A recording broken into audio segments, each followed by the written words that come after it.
Good evening, Raider baseball fans, and welcome to Friday Night Baseball as your Rouse Raiders are here at Leander to take on the Lions in Game 2 of this two-game series. Good evening, everyone. I'm Michael Francis alongside Mr. Jonathan Kaspar. And, Jonathan, what a great day for baseball it is here in Leander. Again, just another beautiful, beautiful day. It's been a beautiful week. You know, had an early start or cool start to this week, Sunday, and then just each day has just gotten progressively better. It's beautiful.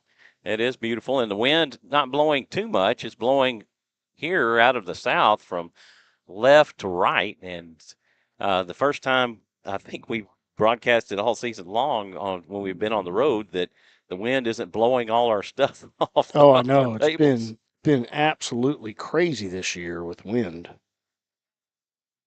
For sure. So visiting Leander for the first time since they have their new turf as well, and they it looks like Rouse's field only in their colors. Yep, Rouse and Cedar Park, and everybody's got the same company doing it Vista all. Ridge, So Vista Ridge.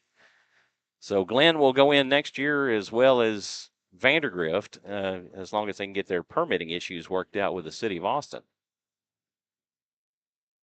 So we do have some scores from Tuesday night's actions. yes, we do, Michael, and we will go over here. So 25 5A scores for first round one of district play in week 5, of district play. Rouse taking care of Leander at home 2-1. Of course, bringing your game 2 to you right now. Cedar Park taking down Lockhart 14-6 in Lockhart. Hayes beating Glenn 3-0 at Glenn, and then Liberty Hill winning a tight one 1-0 against Kyle Lehman. So again, things are starting to get a little tighter there as Liberty Hill took one on the chin last week and had their first loss of the season. Of course, bringing them to 8-1. We have gone 7-2 after again losing 2 games to Liberty Hill and sweeping all the other series. Buda Hayes has come in at 6-3, locking pretty much almost solidifying their third spot as they have a 2-game lead over Glenn. But Glenn, Lehman, and Cedar Park all vying for that 4th and final spot for the playoffs. Leander Lions 2-7, and rounding out the District 25 5A standings will be the Lockhart Lions at 1-8. Of course, talking with some of the players before the game and just seeing who we're going to be matched up against when it comes to the first round of the playoffs. Of course, a little different this year than what we have had previous years. It was seedings 1 through 4, and one would take on 4 of 26 5A.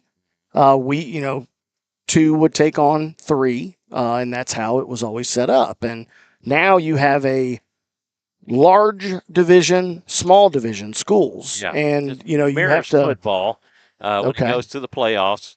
6A will play regularly their regular district opponents, but when they go into the playoffs, they split and go into D1 and D2 levels.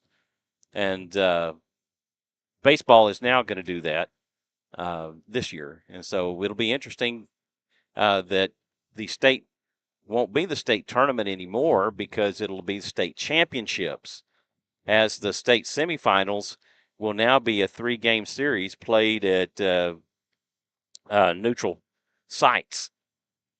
Yeah, on the up Instead until of the state. instead of playing at the Dell, where you would have the semifinals and then the state championship. So Right, and of course our cross the Comal ISD rivals are going to be New Braunfels, that sits at number 5 in the state, followed closely by Bernie at 6, and then you have a little bit more of a drop there as you get to Bernie Champion at 16 and Smithson Valley at 22. So again, something we've seen year in and year out of their district is them having anywhere from 3 to 4 teams that are all in that top 25 in the state, and right. not what we're seeing this year out of 25-5 AR district, which has always been the case as well, right? That we've always had 3 or 4 in the top 25 year in and year out, and just Liberty Hill and ourselves being the only 2 that have maintained that position throughout the seasons thus far. So things will look a little different for Rouse tonight due to suspensions. One suspension and a couple of injuries. And a couple of injuries will affect the lineup tonight. So that will be a little bit different and a little challenging for Coach to get his lineup set up as he would normally have it. Well, lucky for Coach, though, he's got guys that are not new to it, right? I mean, we've got guys that have come in, they've been playing throughout the year. We're going to see Adolfo Arrives return to the lineup this evening in the DH slot, giving Andrew Sanchez a little recoup time. And then Jake Spates, of course, who came in and relieved Scott Knight in Tuesday night's game, will take the start at the hot corner there in third. So the umpires are here and the coaches are at home plate having the pregame meeting, and we'll be getting underway here soon. So the Raiders will be on the road tomorrow at Lake Belton to take on the Broncos for a non-district game, and unfortunately we will not be able to be there for that game. Giving Jonathan Wilson grief over here. He's stuffing his face with a hot dog. Yeah, get on the camera right there, Jonathan, dog. So we can see you eating your hot dog. Get you a big old bite. There you go. Everybody can see. Right here. Here he goes.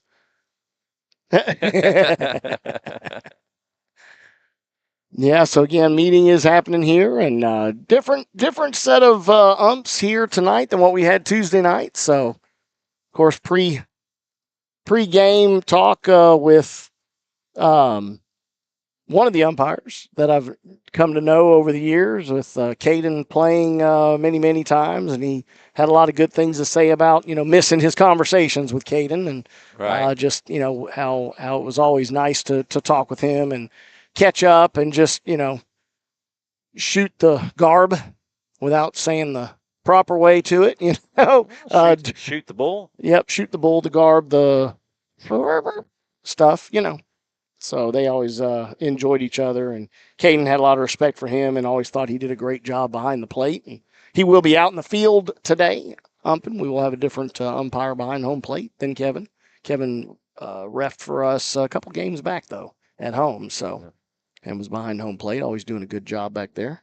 Raiders in their road gray pinstripe uniforms, and Leander in their white home uniforms. The red, white, and blue of the Leander Lions. It was funny. We were trying to figure out who the girls' softball was playing the other night. I was like, is it Kyle? Or is it Hayes? Or is it Leander? Because they're all the same color. Well, right? Lehman, I think, is blue and gray, but Hayes and Leander are red, white, and blue. Yes, and, it's always trying to get a reel on that. Of course, that was a great game. Yeah. Raiders won. 6-5. Raiders won. They call a walk-off homer. Right, and it was 2 back-to-back home runs that actually kept them in the game that they had to have in the bottom of the 7th just to stay alive, and ended up going, I think, 9 innings is what it was, I believe. Yeah, I 9 or 10. don't remember what it was, but yeah, it was a fun game. If we'd have had more time, we would have stayed and watched a little bit more of it. Yes, sir. We both had to work the next day, and we've had our share of late games. That's right. Extra inning games. The problem is, if we'd have gotten in depth and into it too much, we wouldn't have wanted to leave, and we wanted to watch the end of it, and who knows how long that could have gone. So right. They're introducing the lineups, and we'll follow suit. Leading off for your Rouse Raiders. In left field, number 3, Adrian Graves. At second base, number 12, Christian Carl. At short, number 7, Jacob Solis. At first base, number 9, Mason Gonzalez. Batting fifth will be the center fielder, number 6, Connor Thompson. Batting sixth will be the designated hitter, number 27, Adolfo Arrives. The starting pitcher for tonight, number 33, Carter May. Batting seventh will be the catcher, number 21, Carson Pruitt. Batting 8th will be the right fielder, number 14, Joe Burry. And batting 9th will be the third baseman, number 16, Jake Spates. And Spates filling in that third base where Scott Knight usually goes.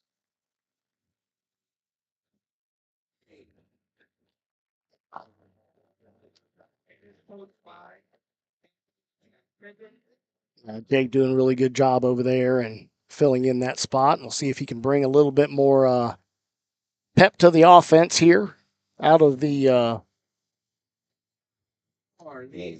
third baseman's spot. Starting lineup for the Lions. Leading off will be the pitcher, number 11, Logan Mitchell. Batting second will be the third baseman, number 10, Colby Holmes. Batting third will be the center fielder, number 9, Miles Hadel. Hadel. Batting fourth will be the first baseman, number 7, Hudson Schwab. And batting fifth will be the designated hitter, number 8, Tyler Moorman. He will be hitting for the shortstop, number 21, Dominic Caramillo.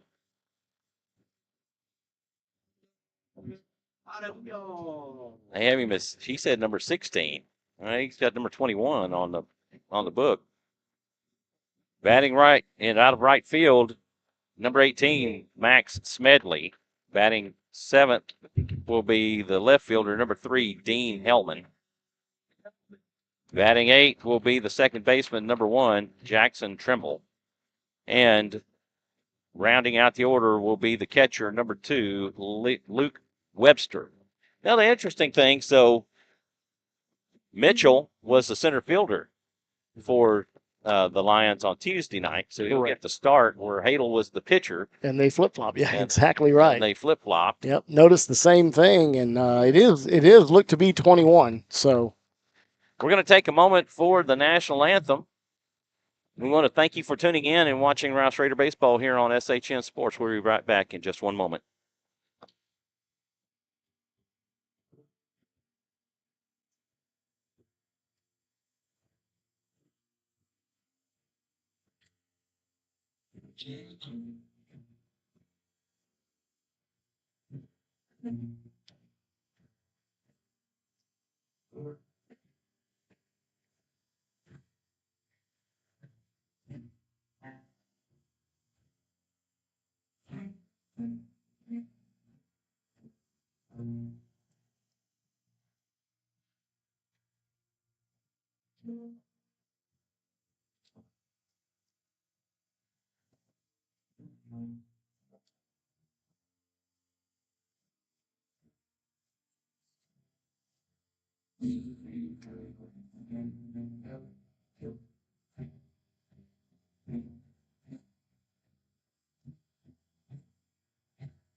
All right, let's play ball. It's baseball time in Texas as we are ready to get underway here in Leander. Good evening, everyone. I'm Michael Francis alongside Jonathan Kaspar. Leander Lions are 8-13 overall on the season. They're 2-7 in district play. They're coached by Matthew Grissom. He's in his 16th year with 212 wins. He's assisted by Silver Aguirre, Taylor Hall, Ryan King. Their 2024 record was 18-14 and 7-7 in district play. They have 7 returning starters. The Rouse Raiders are 16-6-2 overall and 7-2 in district play. They're coached by Chad Crampine in his 24th year with 531 career wins. He's assisted by Manny Perez, Drew David, and Will Noble. Their 2024 record was 34-10, 10-4 in district play, and state semifinalists with 4 returning starters. Defensively for the Lions, on the mound, number 11, Logan Mitchell. Behind the plate, number 2, Luke Webster. At first base, number 7, Hudson Schwab. At second base, number 1, Jackson Trimble. At third base, number 10, Kobe Holmes. At short, number 21, Dominic Jaramillo. And left, Dean Hellman, number 3. And in center field, number 9, Miles Haydell. And in right field, number 18, Max Smedley. Due up for the Raiders in the top of the first is Adrian Graves, Christian Caro, and Jacob Solis. You can't necessarily call this kid a tall, lanky right-hander. This is a tall, big right-hander. Just a dude up there, man. Big guy. Handles the bat very well also, as he did Tuesday night. Really hitting the ball hard and, just add a few guys early, so not really getting on every single time. But, again, when he did make contact with it, pretty strong. Adrian Graves does find himself back in the leadoff spot here, as we did see a few times earlier this season. Moving Connor Thompson back down to his normal location and see if that'll spark that bat to come alive again. That first pitch misses low for ball 1, and we are underway here in Leander. Mitchell pitching exclusively from the stretch. The 1-0 pitch. That's right down the middle for a strike. And the count goes 1-1. That was a pure fastball. Yeah, it was. There was no doubt about that. 1-1. Came right back at it. In for a strike.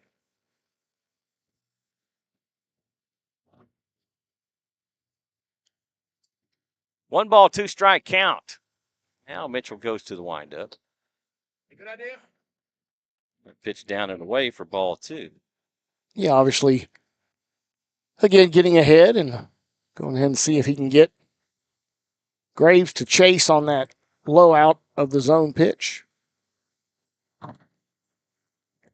Swing and a miss on a pitch down and away. Yeah.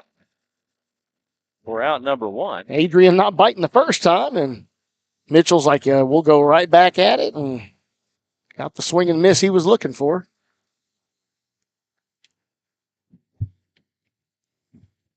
So he toes in on the stretch, but then he kind of goes a step back, like for a semi-windup. That pitch up in for a strike. As Christian Caro stands in. The 0-1 pitch. That pitch outside for ball 1. That will even it up.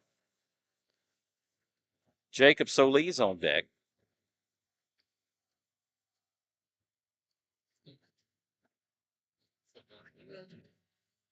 The 1-1 pitch. That's low for ball 2.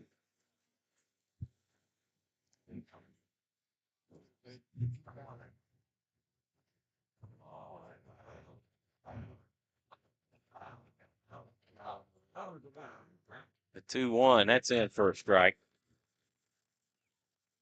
That will even things back up at 2.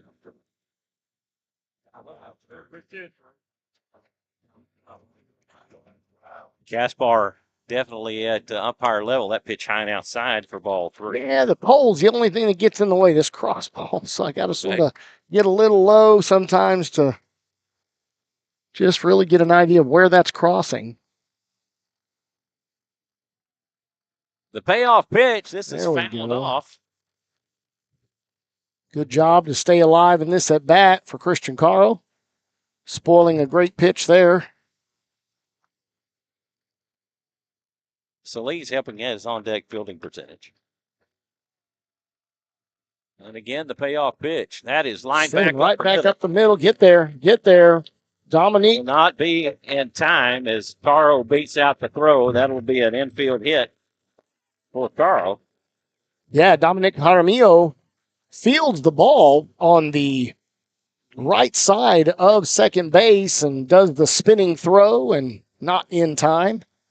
And actually pulled Schwab off the bag. Correct, yeah. I think because he had to go upstairs to get it. Yeah, I think Christian, like you said, probably beat him out regardless of even with a good throw there, as it was a slow roller that. Maybe I should say he had to climb the ladder. Go upstairs. Jacob Solis will stand in. The first pitch, that is fouled off for strike one. Go 7. Jacob looking to see about jumping on that first pitch. Gonzalez jumping on that opportunity. Yeah, he is. Well, they're on it. They're on their game today in the on-deck fielding. On-deck fielding's doing well tonight. Mitchell takes a long look in. He checks Caro at first. He comes set. That pitch upstairs for ball one. 1-1. 1 on with 1 out here in the top of the first. Mason Gonzalez on deck.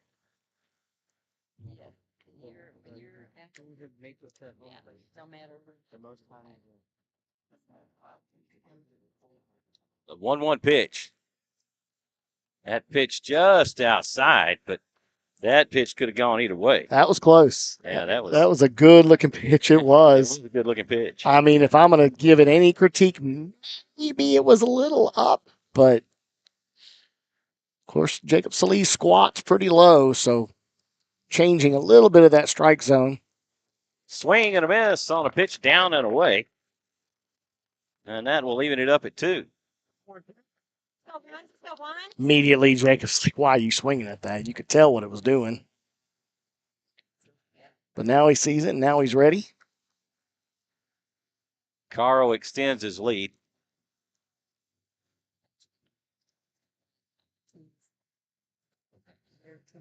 The 2-2 pitch. Oh.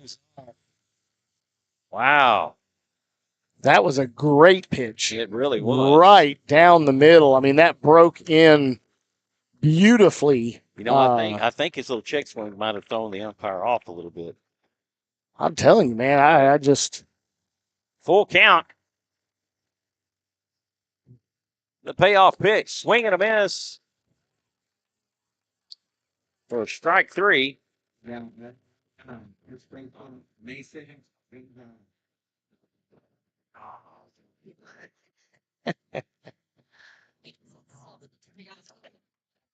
Got some parents expressing a little dismay. Displeasure with the lack of strikes being called here. Definitely had 2 of them. First, not in time. Definitely had 2 that I think were missed in that at bat. Go Lion. Go Lions. Did you read some Again, the throw over to first is not in time, and Kevin calls him safe. And Mason Gonzalez waiting on his first pitch. Yeah, just patiently sitting in the box. Nona, I think we need you working your magic right here. Mitchell delivers. That one gets the outside corner for a strike. And he has been pounding the strike zone. He hasn't gotten the calls. Yeah, and again, we'll just have to really keep an eye and see if the strike zone is going to sort of cheat more towards those low pitches that are going to be called versus those that are up in the zone. And both of those that weren't called. That pitch low and in for ball 1, and that will even it up at 1. Both of those that were not called were, again, if I'm going to give any slight critique, they possibly were a bit high. But Nona says she's doing it. Working that magic. We know she is. The 1-1 pitch. That's high for ball 2. Yeah, so.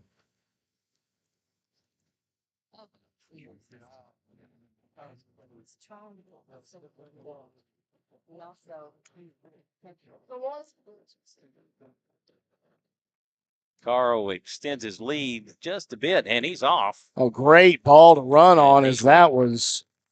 Pick up a stolen base. Yeah, had a great jump, but I mean, he likely could have been there even with a throw attempt, but that was a beautiful pitch to run on because it ended up getting away from the catcher low to bring up ball 3. 3-1, the count to Gonzalez.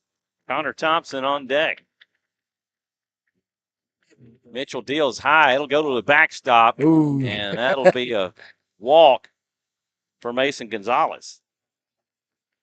It carried off the wall really quickly back to Webster, and yeah, Christian Caro got a great look at it, which was awesome. You know, because anybody else would have immediately taken off on that pass ball or wild pitch, and he saw that it caromed back, and he's I'm gonna sit here.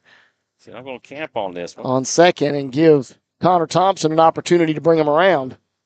Connor Thompson makes his way to the plate. Adolfo Rivas on deck. Mitchell toes in. Takes a long look back at Carl at second. That pitch high for ball one.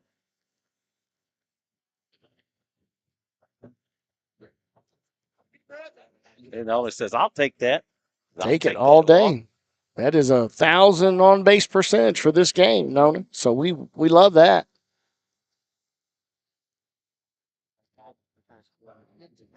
The 1-0 pitch. That's down and away for ball two. And where he had been pounded strike zone, now he's just kind of losing it a little bit. He's thrown several high pitches and a couple into the turf that have allowed base runners to move forward. The 2-0, that's high for ball three. High and in, yep. 3-0 the count. 2 on with 2 out.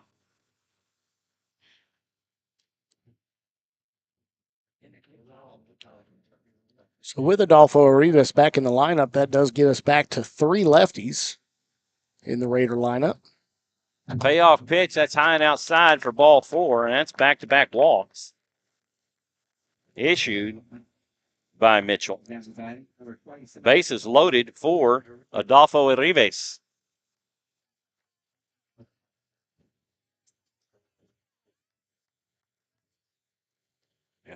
Rivas will trot down to Coach Crimpine, and Webster will take the opportunity to go out and talk to Mitchell, and Jaramillo comes back up behind him, said, hey, he's leading off over here. Let's get him at second.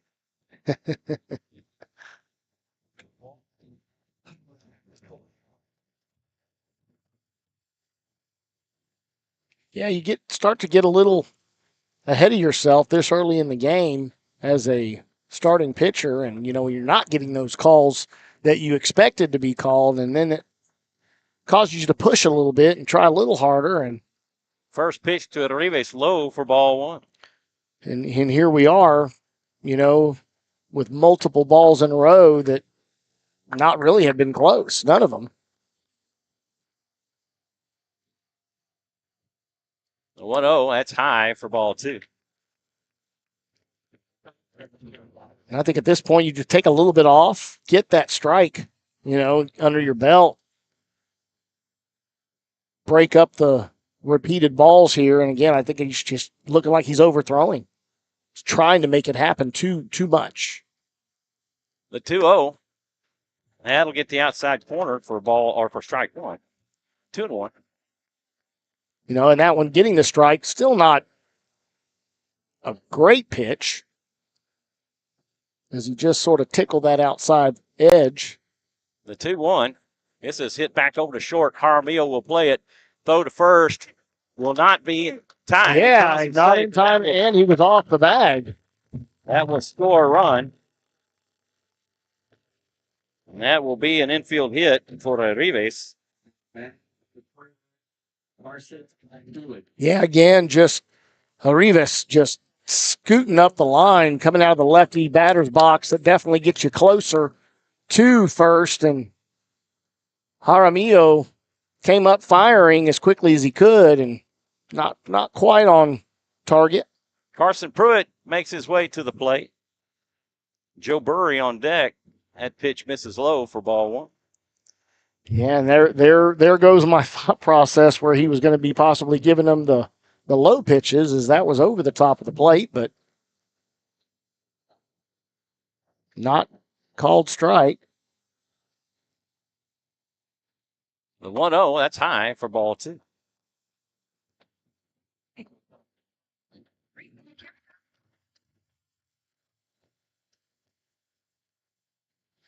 Got a 1. 2-0 the count.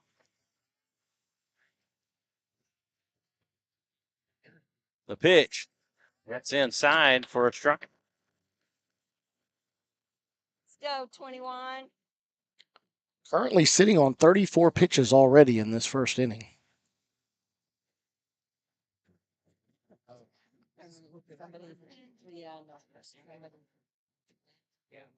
The 2-1. That's in for a strike. That might have been a little bit high, but I liked it. It looked good. 2-2. Deuce is wild for Pruitt. Here we go, Logan. Here we go, kid. Hey, Logan. Mitchell comes set. The 2-2 pitch. This is High. hit out to center. Haydell comes in on it. He'll make the catch, and that will do it for the Raider first. They get 1 run on 2 hits. They leave them loaded. And on to the bottom we go. Raiders leading this one 1-0 over the Leander Lions. Due up for the Lions in the bottom. Mitchell, Holmes, and Haydell. Defensively for the Raiders on the mound will be number 33, Carter May. Behind the plate, number 21, Carson Pruitt. At first base, number 9, Mason Gonzalez. At second base, number 12, Christian Caro. At third base, number 16, Jake Spates. At short, number 7, Jacob Solis. In left, number 3, Adrian Graves. In center, number 6, Connor Thompson. And in right, number 14, Joe Burry.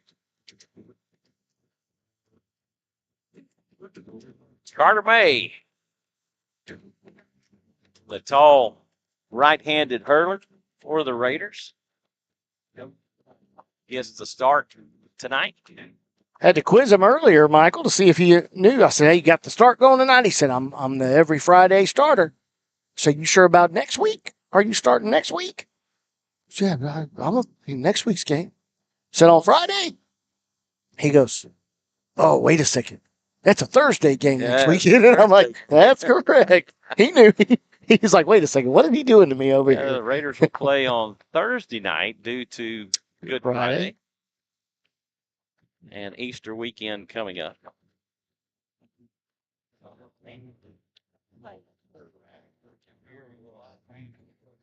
Yeah, and then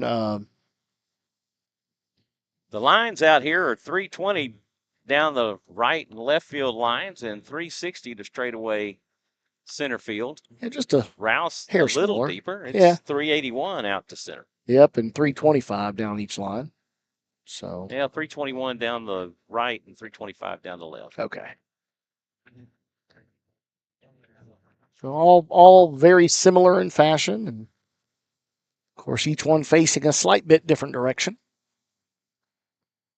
That was one of the reasons, a little trivia here, Jonathan, not sure if you're aware of this, that when Concordia University was building their campus out off of 620, they played their games at Rouse Raider baseball field. Oh, okay. Because of the size of the field. Yeah, it was closer to a collegiate size field. Makes sense. So not everybody knows that Concordia University used to play their home games at Rouse. That pitch outside for ball 1. Mitchell standing in from the right side. May from the windup. 1-1. Turned on that. Fouled back and out of play. For a strike 1. Baiting him in with the inside pitch. Logan Mitchell loved seeing that and turned on it just a little too antsy. 1-1 the count. Kobe Holmes on deck. Curveball. How do you not call that as tall as he is? Yeah, high. I mean, good looking pitch, just a bit up in the zone. That's hit back up the middle. That'll go into center field. That'll be a base hit for Logan Mitchell. Number 10. That'll bring up number 10, Kobe Holmes. So, courtesy runner comes in for Mitchell. Number 6, Jonathan. Go, Ryan. What's that? Courtesy runner, number 6. Oh, courtesy runner is number 6. That's going to be Mason Montgomery coming in for the pitcher.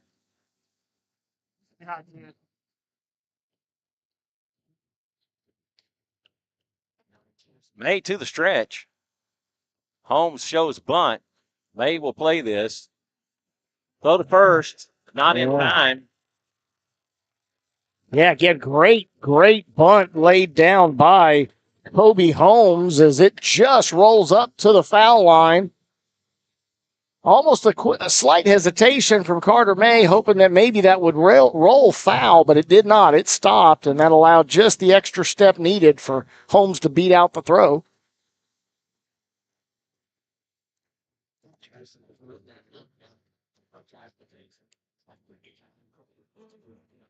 Pruitt gives the sign. Haydell shows bunt. He'll foul this one off. Hudson Schwab helping his on-deck fielding percentage.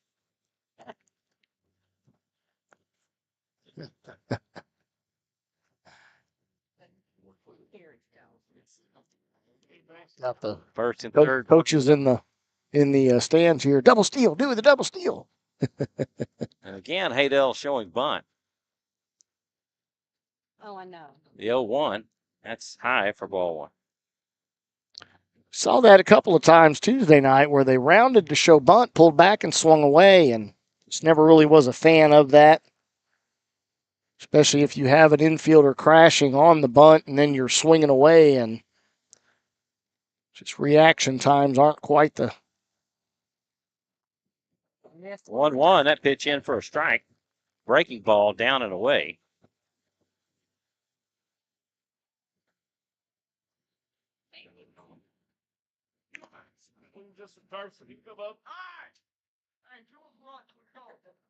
Just making sure they're on the same page here.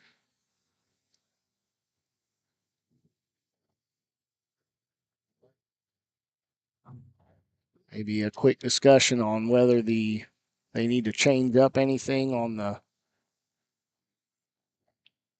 calls. Sometimes you'll have, when a runner gets over to second, especially Logan Mitchell, being the pitcher, maybe given any opportunity he can to flash signs to his batter. 1-2, the count to Haydell.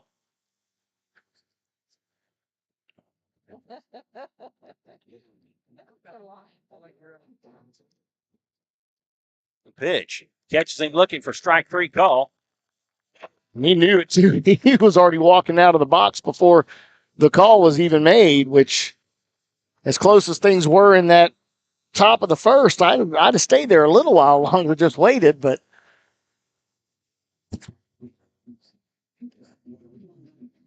Coach Grissom goes and talks to the field umpire.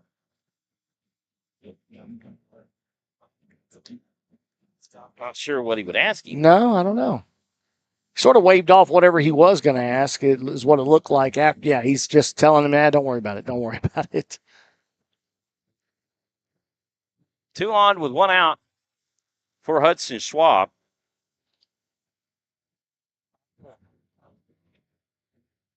Tyler Moorman on deck. That pitch down the middle for a strike.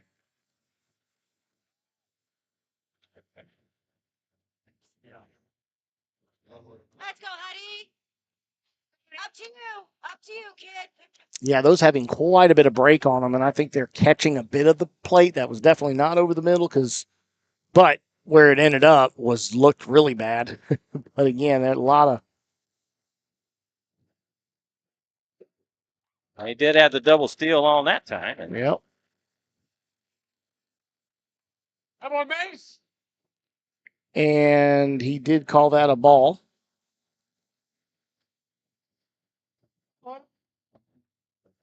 One and one, the count. And that took away the double play. Yes, it did. Till we get the fly out tag out. Or line drive tag out, right? Yep. That foul. Yeah. Fouled Bob off, sort of stabbing at that one, yeah.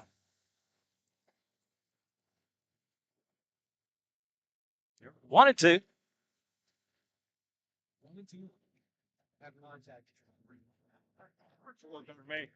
May takes a long look in. Find a gap, honey.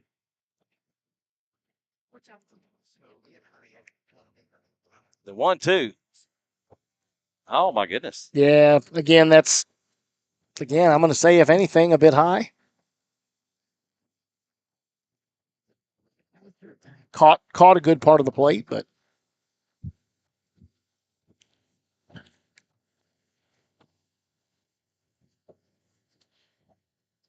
The 2-2 pitch. Breaking ball swung on and missed for strike 3. Interesting watching Hudson Schwab on that. He was sort of backing away, expecting that ball to almost hit him. And then when he realized, oh no, it's that breaking pitch, he had to swing, and it just was a very awkward attempt at the pitch, but figured if he could at least catch a piece of it, he'd stay alive for another to see another pitch. But that bring up Max Smedley.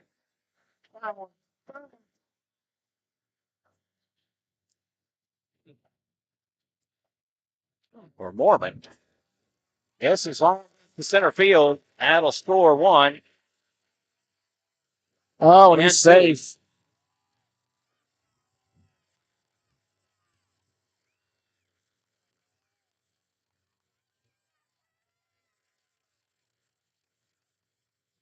Tyler Mormon with the 2 RBI double or single. Yep. He advances on the throw home. Dog, Mac.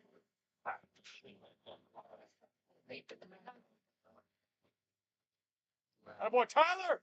So it'll be interesting to hear what coach is saying to him out there. I know, right? I mean, it's almost like it's more of a coaching situation here of scenario. Maybe where they're at. Oh, I bet you it was on the throw in. Recognition that he's not going to get the runner at home, and he should have easily popped back up Carson Pruitt to make the throw to second. They would have had Mormon easy because he didn't commit until late to run to second.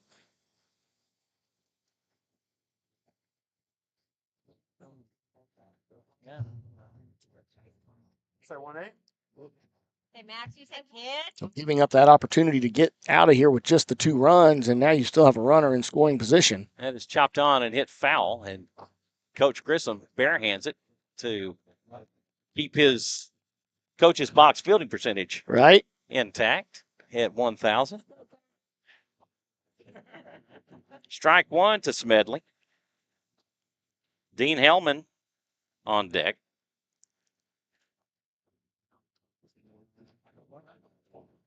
May comes set. That is chopped on. That'll be played by Spate. Oh, and he misplays it. That will be an E5. Okay, come on, Ryder. Come on. That'll bring up Dean Hellman. Once again, just trying to make the throw before the ball's even in the glove, and he whiffed at that one as it bounced off at the end of the glove.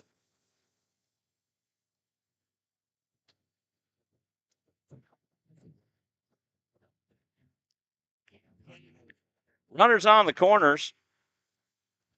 Carson letting the infield know what the play call will be here if there's an attempt at a steal. That pitch low for ball 1.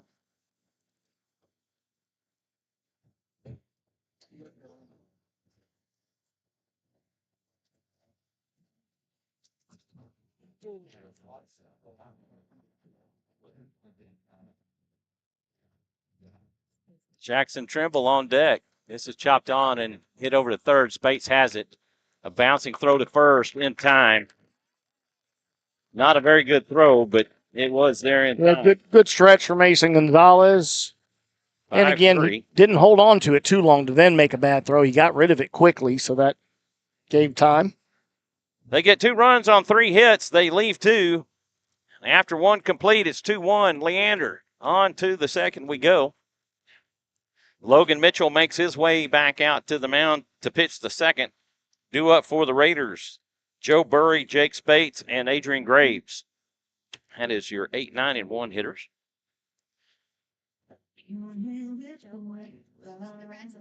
A beautiful day here in Leander. The sun starting to go down in the west.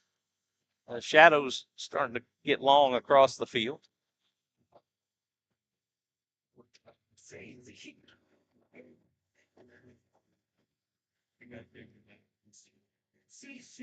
So Leander High School just probably did no more than 5 miles as the crow flies. Yeah, I think it was I think it was 5 miles between each field. Yeah, I mean, because Cedar Park to Leander about 5 miles, Leander to Glen about 5 miles, Glen to Rouse about 5 miles. Right. So and then Glen to or Rouse to Vista Ridge, same thing. And just how close proximity Cedar Park to. And that's as crow flies, not by roadway. Big Joe. Joe Burry getting his first opportunity this afternoon or this evening. Michelle Nelson checking in. Let's go Raiders. That pitch in for a called strike. New life for Logan Mitchell here as he now comes in with a lead. And it's the first lead that Leander's had in this series, and that is fouled off for strike 2.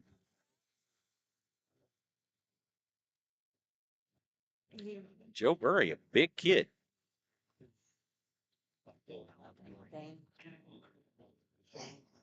He reminds me of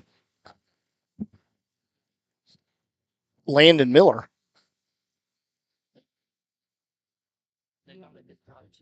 Mitchell steps off and resets. He toes back in. Nothing into the count to Burry. Woo! He'll go to the backstop and definitely don't want to wear that one. It was coming at his head. And again, have the runners be mindful of these balls that are passing by. They're all coming all the way back to home plate off of the rebound on the backstop. More reason why Christian Caro earlier stayed at second, just for that reason. The 1-2, swing and a miss for strike 3. That's the third strikeout for Mitchell on the afternoon. Yeah, and a strikeout on another low breaking pitch that's way outside of the zone and nowhere close to a strike. Jake Spates will step in. Adrian Graves on deck. Pitch misses low for ball 1.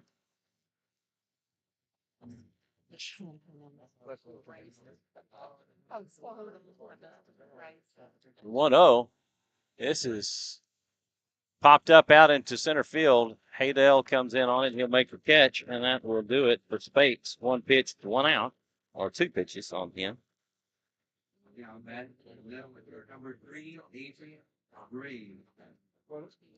Back to the top of the lineup here for the Raiders. That's the 5th pitch on the inning so far. That'll bring up Adrian Graves. Graves 0 for 1. He struck out on a 2-2 count back in the first. Christian Caro on deck. Pitch misses low for ball 1.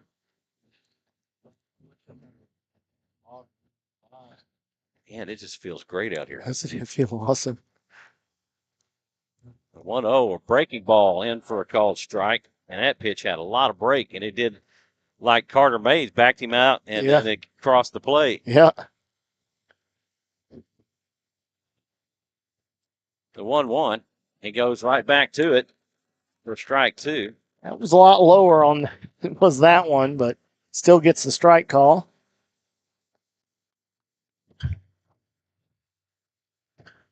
Mitchell comes set. The 1-2. That's low for ball 2. 2-2.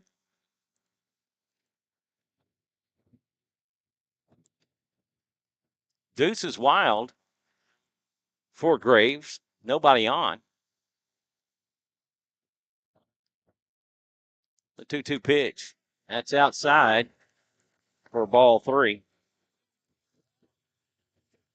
That was the pitch they called a strike for Carter, not calling it a strike here for Logan Mitchell.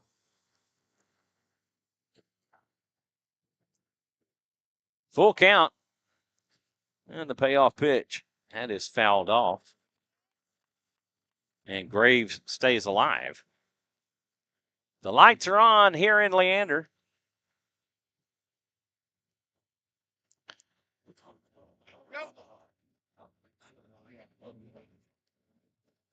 Payoff pitch misses low for ball 4.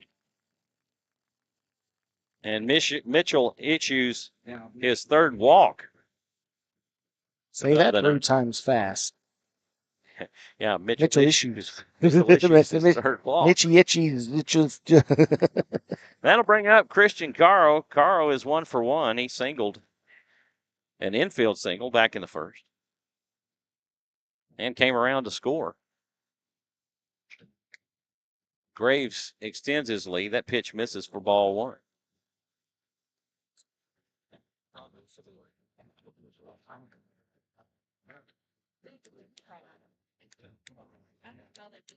Huge hole between third and short. This is hit out to left. Hellman in on it. He'll make the catch, and that will do it for the Raiders' second. They get no runs on no hits. They leave 1. After 1.5, it's 2-1 Leander. Yeah, with that sun going down, and again, just the very slight breeze. I mean, it's just a beautiful, beautiful afternoon here, and we still get a little sunset action here over to just out past right field. Christina Diaz checking in. Let's go Raiders. Carter May back out on the mound to pitch the second. Due up for Leander, Trimble, Webster, and Mitchell. That is your 8, 9, and 1 hitters, as the Raiders had mirrored, or they had mirrored the Raiders in the first, but able to plate an extra run. Don't worry about it, buddy. You're good. Appreciate you. All the patrons being very respectful of trying to stay out of the camera view.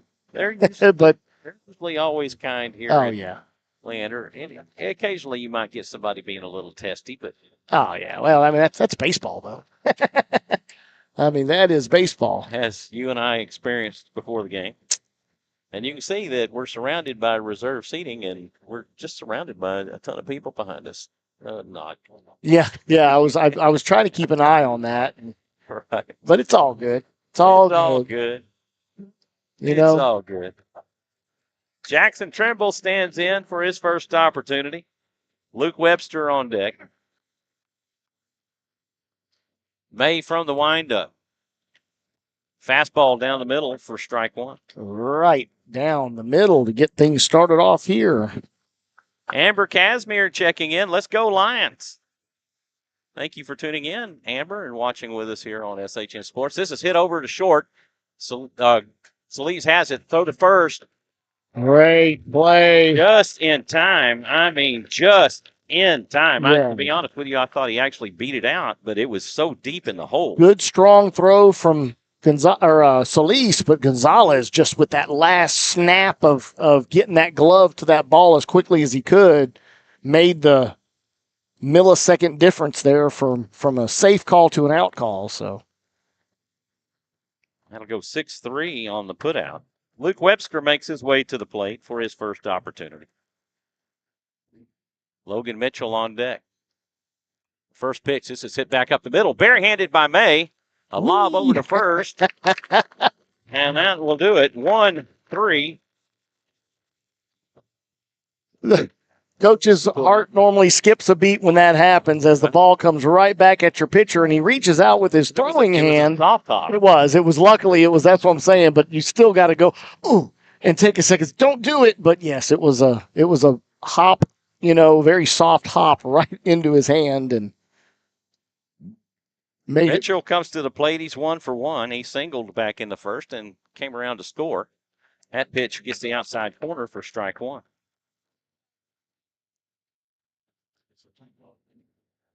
Two away for Mitchell. Kobe Holmes on deck. That pitch outside for ball one. Go threes. You got a button?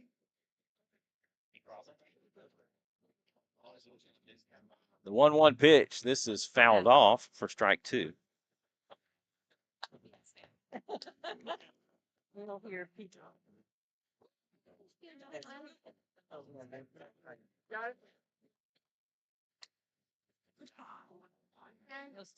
One and two the count. The 1-2 pitch. Breaking ball high for ball two. High again, and again being fairly consistent with not getting those called.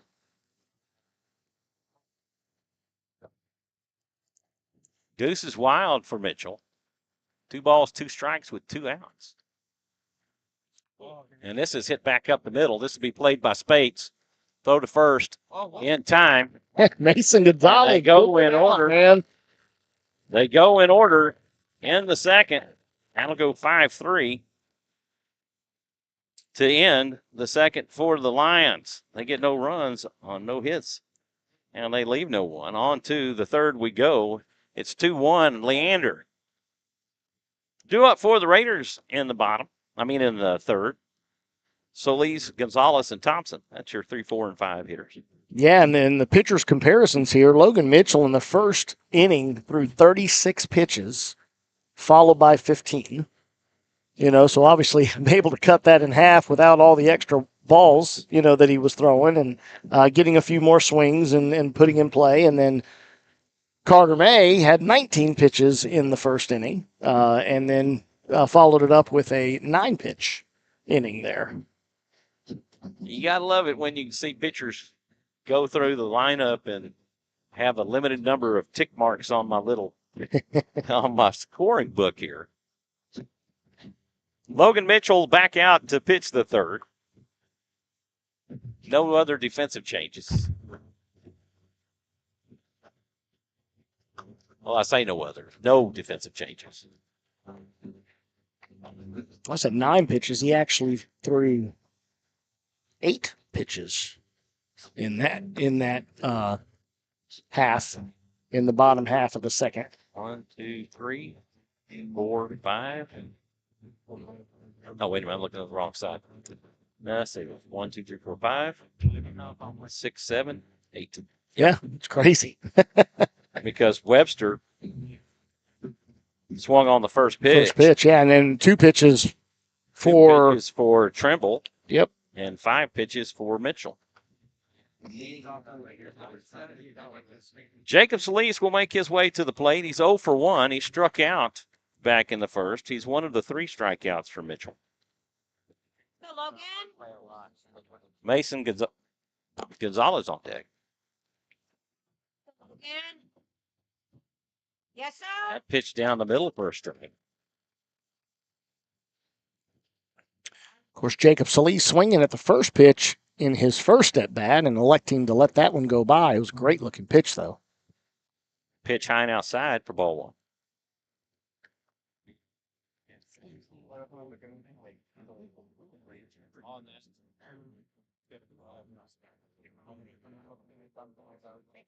One. He's called that a strike before. That was a good-looking inside pitch, but doesn't get the call. Yeah, and the only thing I can think of is 2-1.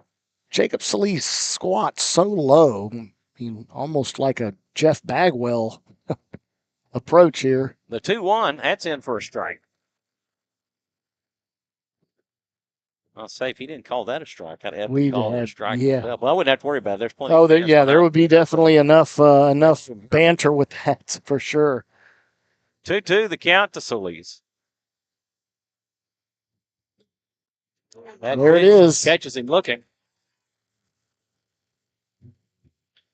Back-to-back strikeouts of Solis. Of course, Solis was one of the better offensive hitters in Tuesday night's game, having gone 2 for 3 in that contest. And Mason Gonzalez stands in. He will take for a strike. He's 0 for 0. He drew a walk back in the first. left stranded where the bases were loaded, stranded. That pitch low and inside for ball one.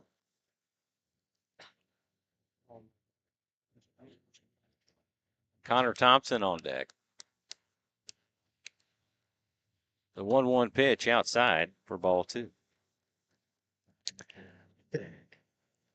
I always think I sit here and think it's funny. The one of the parents for the Leander side that was chirping early 2-1. That's upstairs for about the umpire missing calls and just recognizing and understanding what a strike zone. He didn't say anything since then. I think it's because his wife got here. The 3-1 pitch, that's low for ball four, and Mason draws back-to-back walks. Nona says, you can do it, Raiders. Swing that bat and make it count. That's right. Tell him. Going to get known on y'all if y'all don't start swinging those bats. Swing them in a good way. Let's make some hits. Connor Thompson will stand in. Connor Thompson 0 for 0 as well. He drew a walk back in the first. Mitchell deals that pitch down the middle for a strike.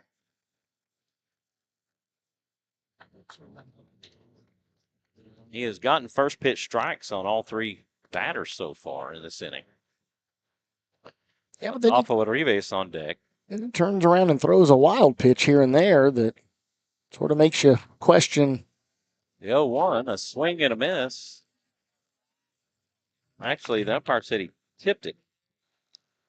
Obviously heard something we didn't, but we've got headphones on, so we're not going to be able to hear all of it. But we do have a crowd mic. Yes, we do. 0-2, the count to Thompson. The 0-2 pitch. This is popped up and hit out toward right field. Smedley underneath it. He'll make the catch, and that will do it for Thompson. 2 away for Adolfo Rodriguez. Rodriguez with a single back in the first.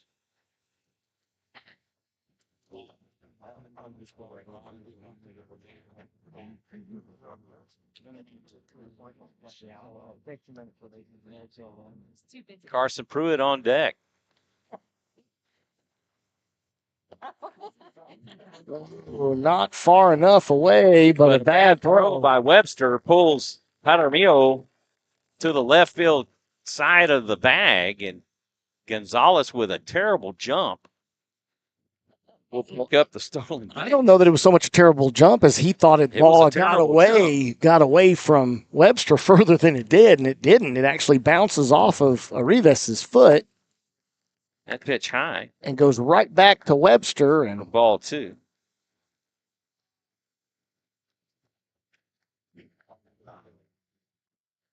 So I think Logan Mitchell being in line with where he needed to throw it, Webster's throw, that may have thrown him off a little bit. This is cut on and get out towards left field. Oh, and it's a play. Fair. And that will score. And that will not be an error. That will be a hit. No, he overran the ball and left. And, I mean, there was a little breeze up there earlier blowing across that direction, but I really wouldn't think that was played with by the wind. That'll be an RBI double for Arribas.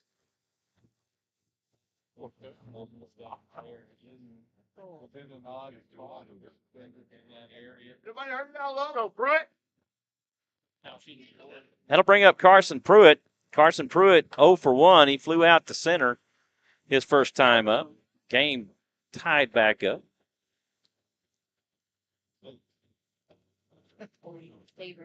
First pitch from Mitchell, high for ball one. Joe Burry on deck.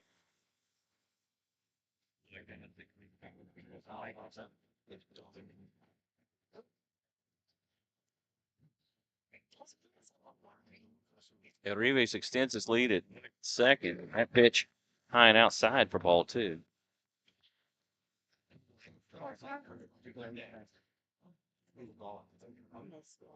Yeah, Logan.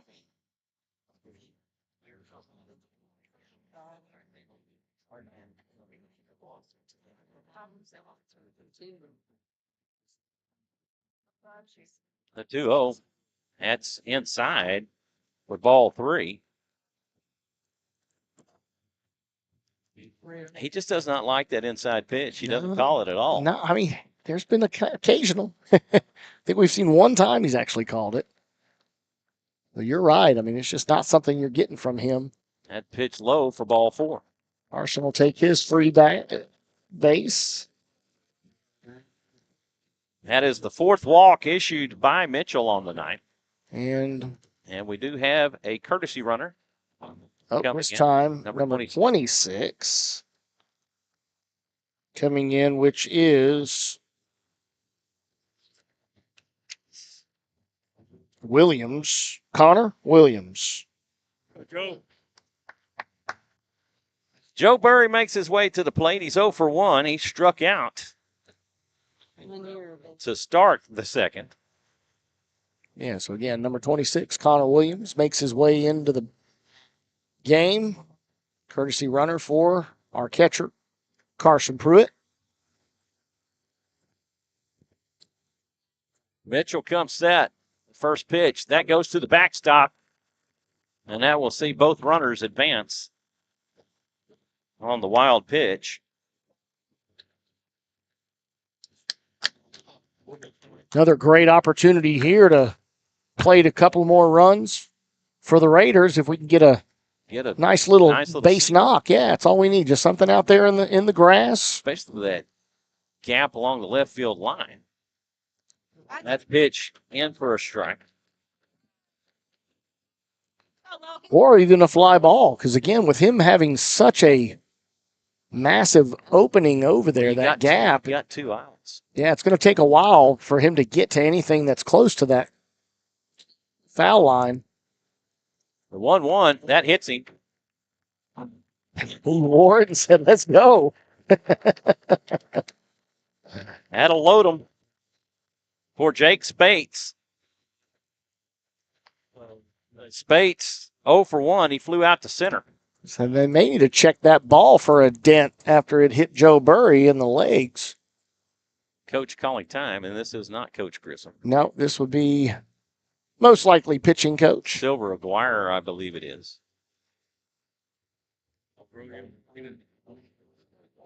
Adrian Graves on deck. With bases loaded for the Raiders. They've had them loaded earlier, back in the first.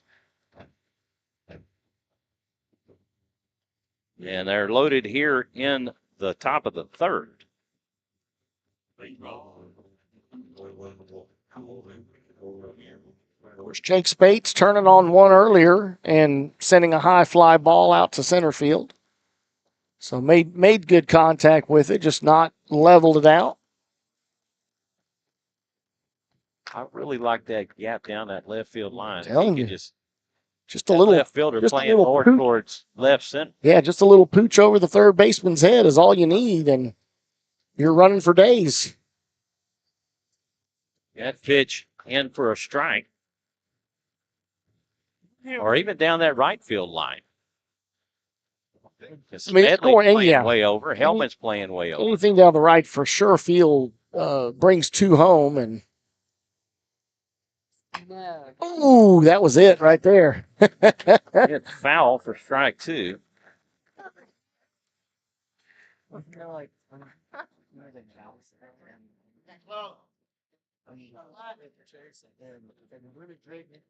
Nothing in 2, the count to Spates. The pitch. Oh, that's it. Look.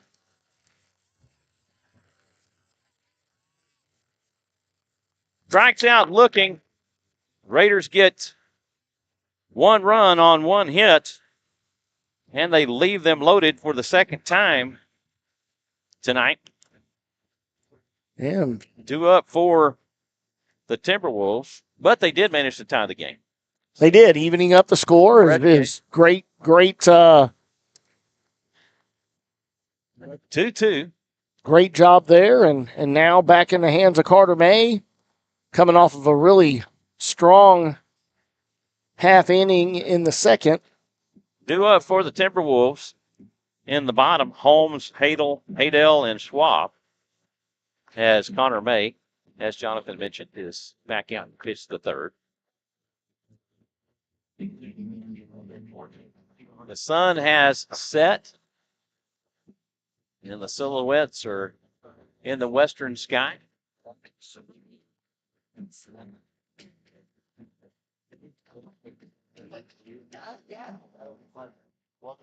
Yeah, the reference I was making earlier is that guy that's not really chirping over there anymore. Now that his wife got here, that was me. I had to get it out of my system before Monica sat down next to me, because if she came over there, boy, I'd get smacked anytime I'd say anything. Say anything. It's like, don't say anything. But I said it quietly. No, you didn't. You can't talk quiet, she said. Well, she wasn't lying. Kobe Holmes will stand in. He's 1 for 1. He singled and scored back in the first. He will take for ball 1. Miles Hadell on deck.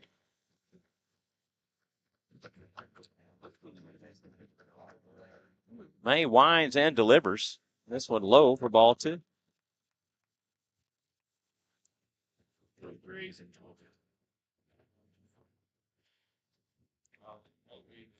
Let's go, Kobe. What do you say, kid?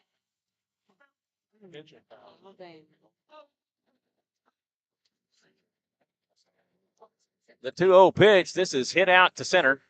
Connor Thompson steps over and makes the catch, and that will do it. Yeah, great hit there. Driven hard directly at Connor Thompson, but able to read the depth of the ball, knowing he only had to back up about one and a half steps, and makes for the easy catch. That'll bring up Miles Hadell. He's 0 for 1. He struck out looking back in the first.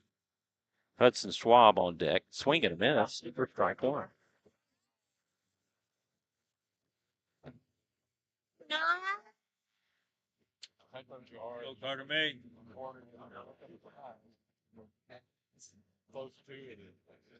Pruitt gives the sign. The 0-1. That's in there for a strike as he dropped the changeup. Yeah, about to say the nice little change up there, and never left the strike zone. 0-2, the count to Hadell. Pitch outside for ball 1.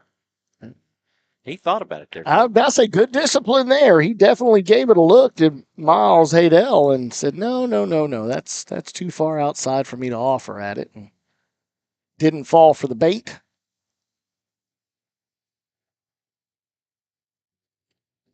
One-two pitch, breaking ball, cut on and missed for strike 3.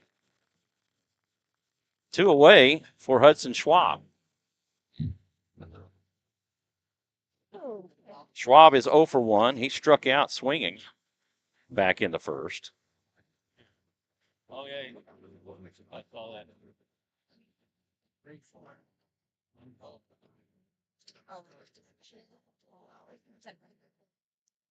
First pitch outside for ball 1.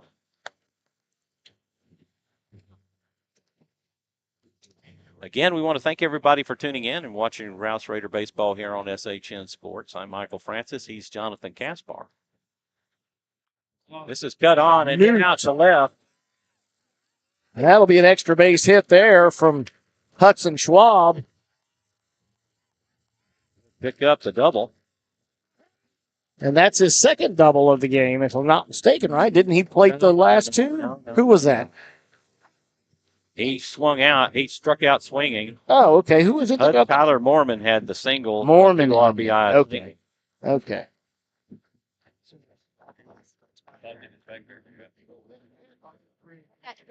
That'll bring up Tyler Mormon, which we're Speaking of.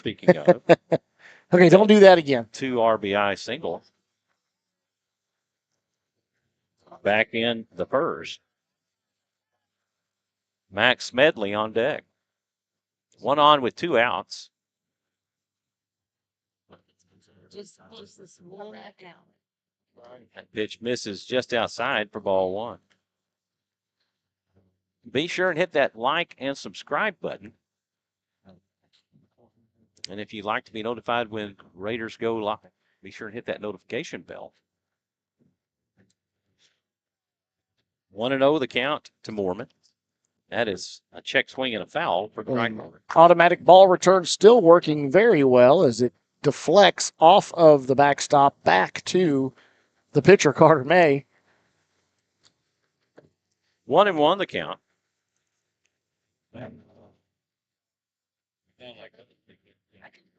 May wants to change of baseball. Yeah, that was immediately Kevin motioned to Carter to go ahead and that one actually send that back in. A bad baseball. They threw it out of play. A big dent in it off of the CMU block there. Let's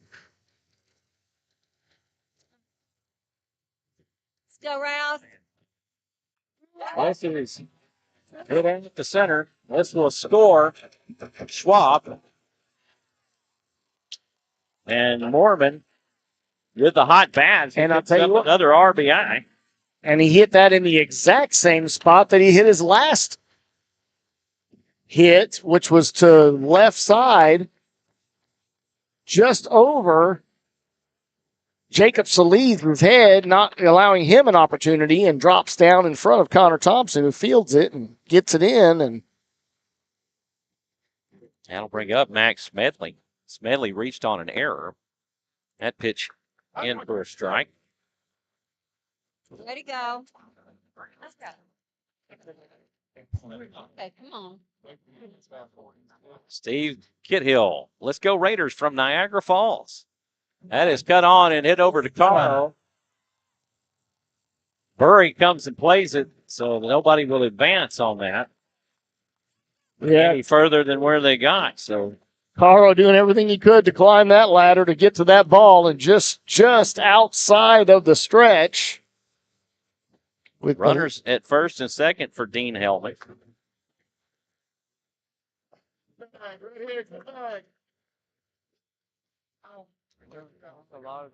go, Rouse. Jackson Trimble on deck.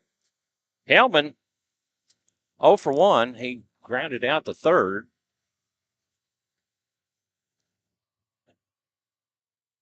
There you go. That pitch misses outside, a fastball for ball one. Mr. Kithill, how are things in Niagara Falls? Niagara Falls. Makes me think of the Three Stooges. Niagara Falls. Slowly I turn. The 1-0. That is a check swing and a foul for strike one.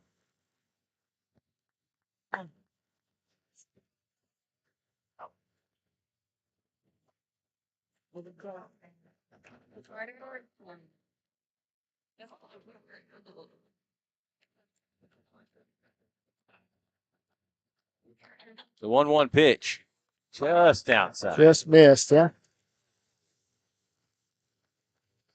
Pruitt definitely thought that was a strike. I mean, got a good spot here for myself, and it was not in the strike zone for sure.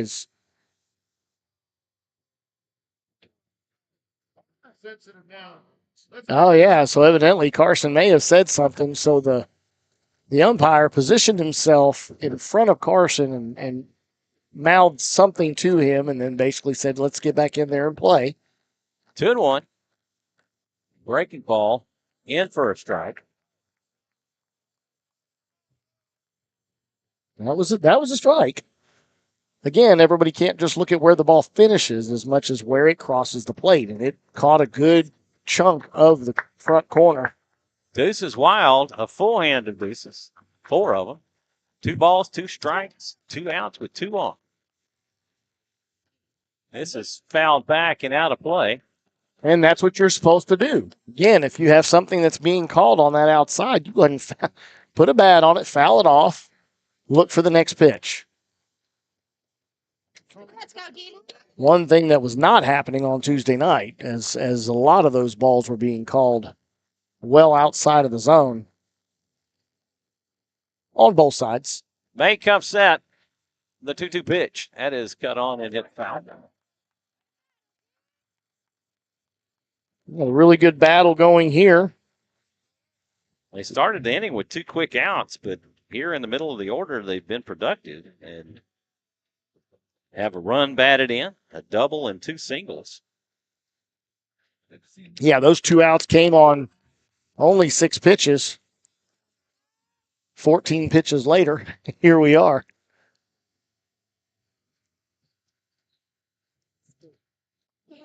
That pitch high and inside for ball 3.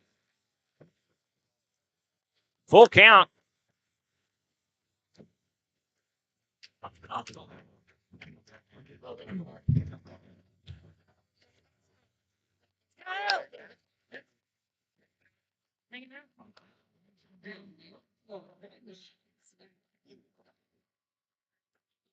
May takes a long look in.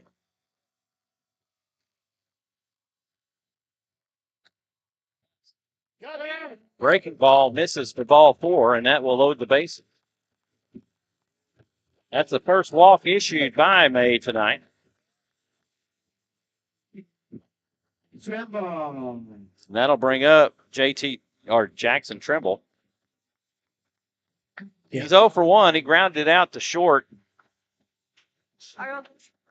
his first time. That one that was deep in the hole, but Jacob Solis with a frozen rope to first.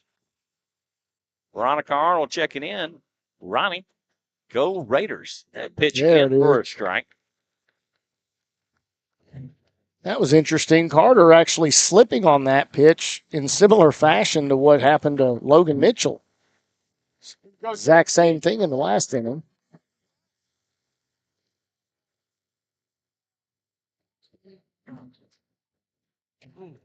This is popped up and playable. Caro tracks it. He'll make the catch, and that will do it. And again, not communicating. Joe Burry running in hard to make that play. Neither one of them calling it, but it looks like Burry was able to see Christian Caro at the last second and peeled off. They get 1 run on 3 hits. They leave them loaded. After 3 complete, it's 3-2. Leander on to the 4th we go. Due up for the Raiders in the 4th. It's just right there. Graves, Caro, and Solis. That is your 1, 2, and 3 hitters. Logan Mitchell makes his way to the mound to pitch the 4th.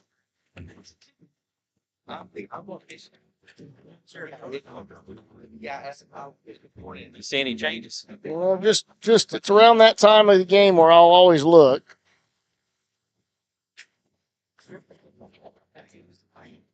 Haven't seen anybody up in the bullpens.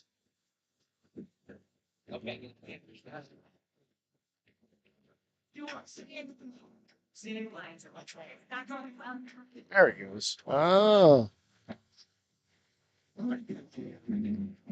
No defensive changes.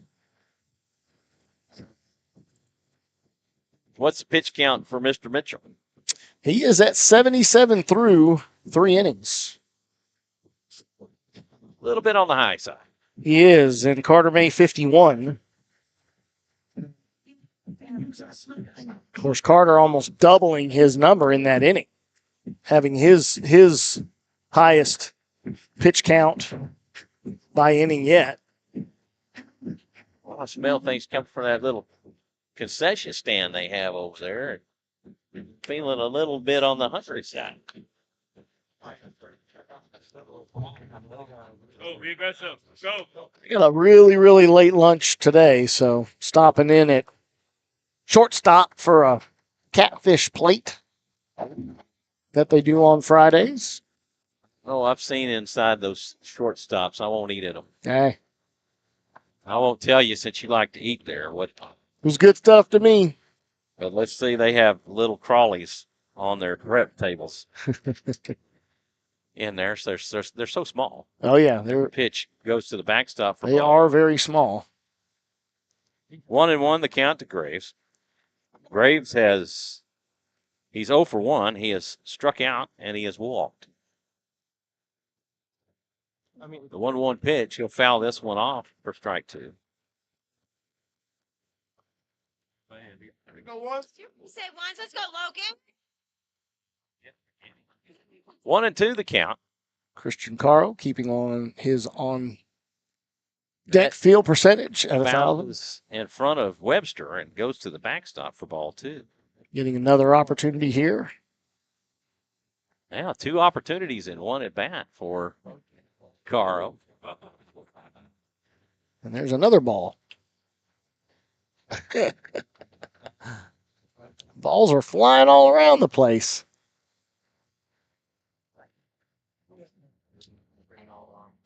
Oh, they threw it in thinking that he needed another one, but all right. The 2-2 pitch. That's low and inside. Squibs away from Webster for ball 3. Runs it full, and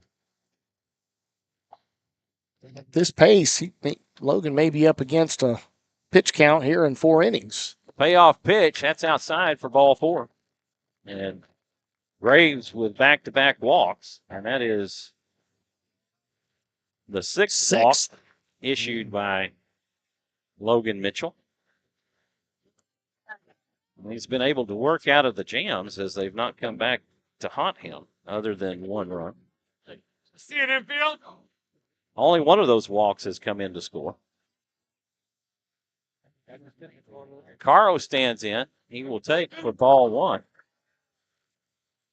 Well, he's mixing in a lot of strikes in there and several strikeouts as well. The walks are just barely outpacing the strikeouts right now, thus far in the game for Logan Mitchell. He keeps licking his fingers, shaking his hand. I don't know if something hurt or maybe working a blister. The 1-0, that's in for a strike. Fastball down the middle. Good looking pitch there. Craig James, let's go Raiders. Uncle Craig from Kentucky, go Carson. Uncle Craig from Kentucky, I like it. Keep them coming, folks. Love to hear from you. The 1-1, that's down and away for ball 2.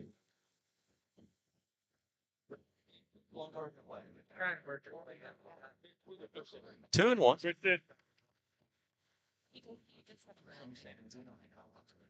Mitchell comes set. The 2-1 pitch. This is popped up. High infield fly.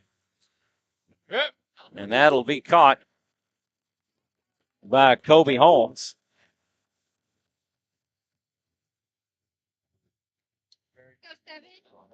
And we'll bring up Jacob Solis. How's the kid, Kobe? Solis is 0 for 2. He has struck out swinging and looking. You know, if anybody can change it, is Jacob Solis. He's been swinging a really good bat so far this year. Love to see him get back on the board here with another hit. What's his batting average? Does it show there?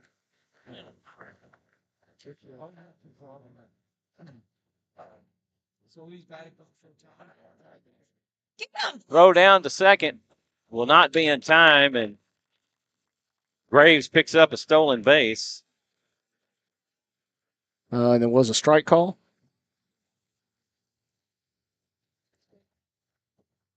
He's on a .345 batting average with Jacob Solis.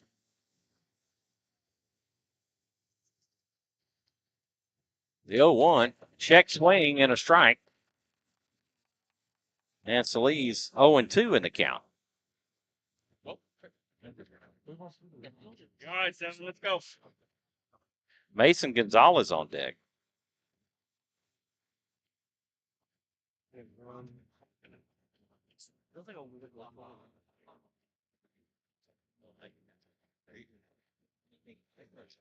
Webster gives the sign.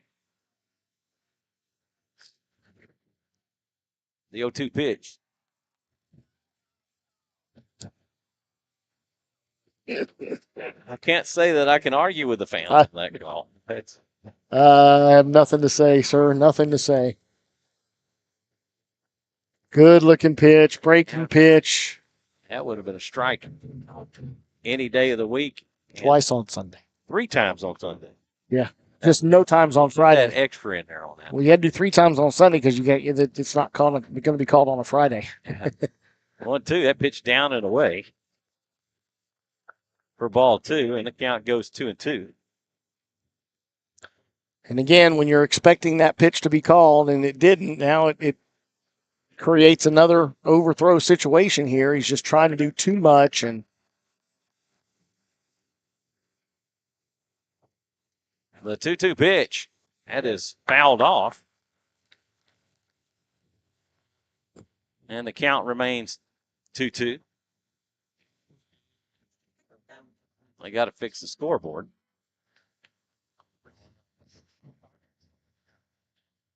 Yeah, they reset everything. Yeah. 2-2, 1 out.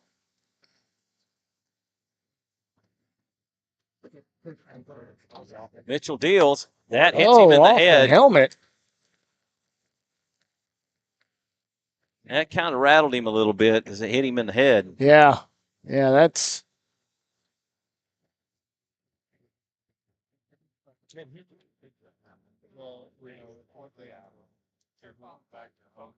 That'll put 2 on board with 1 out for Mason Gonzalez.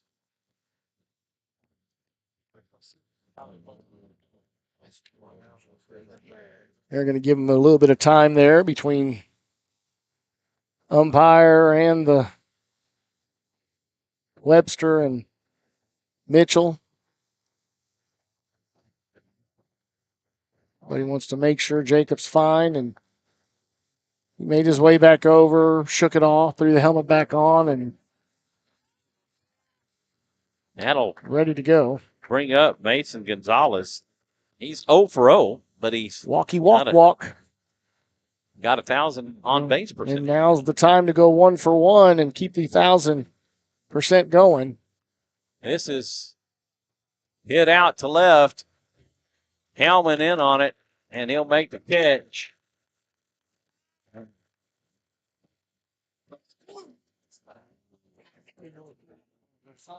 Two away. Great idea trying to go the opposite way there. Just getting a little under that was Mason Gonzalez, and for Connor, just a long fly ball out.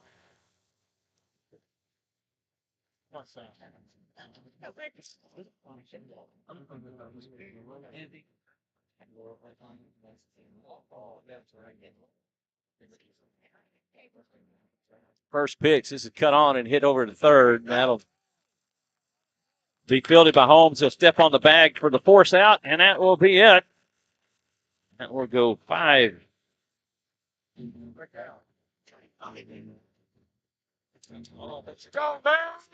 5U on the put out of Adrian Graves for out number 3.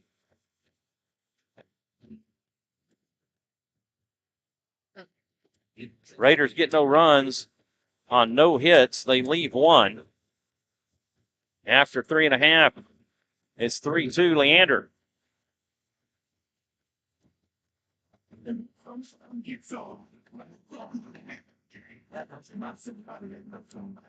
And Carter May back out.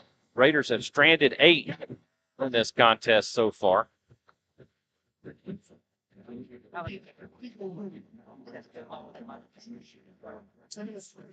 And Leander is stranded 5.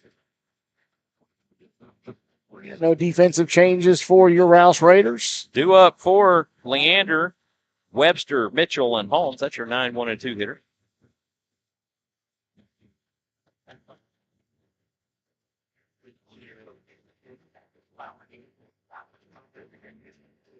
Anytime you put Webster in there, it just makes it sound like a law firm, right? Webster, right. Mitchell, and Holmes. Hellman, Trimble, and Webster.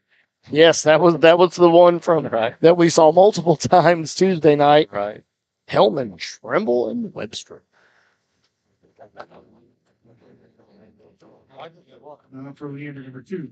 So again, Carter having his longest stint on the mound the last inning. We'll see if he can settle in here. Did look really good as you mentioned early, just getting 2 really quick outs. Webster 0 for 1. He grounded back to May his first time up on that soft top barehander played by May.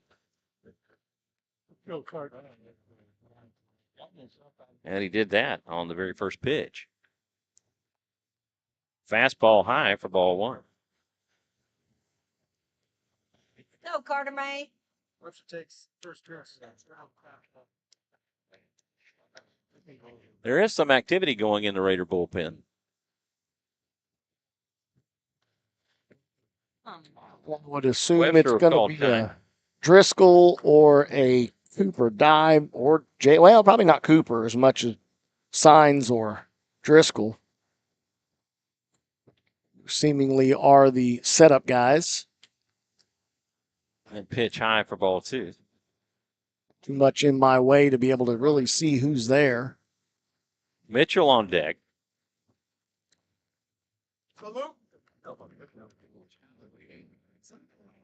Webster shows bunt. He'll take for a strike. 2-1.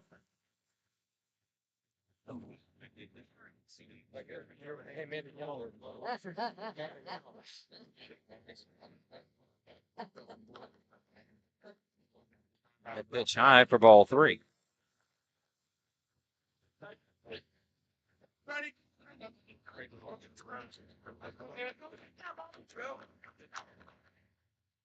Come on, May. Come on.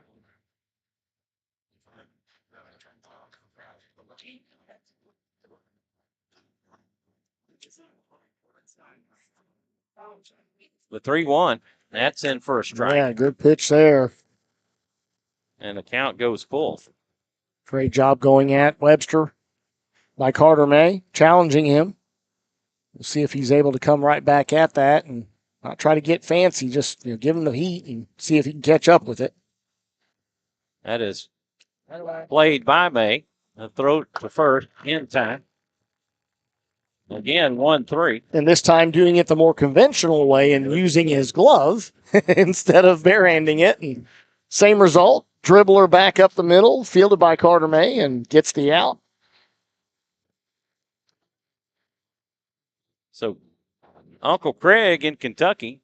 The Longhorns are in Kentucky tonight at the University of Kentucky. Oh, wow, okay. It's their first ever trip to the University of Kentucky for baseball. Yeah, now in the SEC together. Breaking ball. Woo! That was a big, nasty man. Yes, it was. And he is in for a strike. When that is working for him, it is an absolutely lethal pitch as it will break hard, especially against the righty batters. Looks like it's going at their body, and there's fastball in for strike 2. A lot of crisp movement on it. Almost like a 6-3. I'm sorry, a 9-3. Breaking ball fouled off. Fight to get yours. Kobe Holmes helping out his on deck fielding.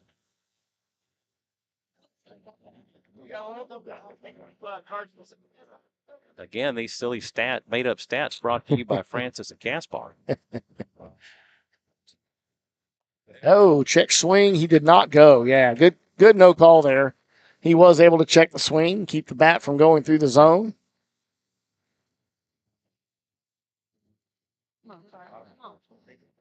One and 2 the count. Get the first ball of this at bat.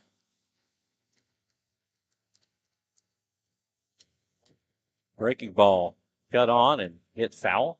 And again, just continuing to battle is Logan Mitchell, fouling off pitch after pitch and just waiting for that one really good one. The 1-2. Fastball low and away. The count will go 2-2. You got a low.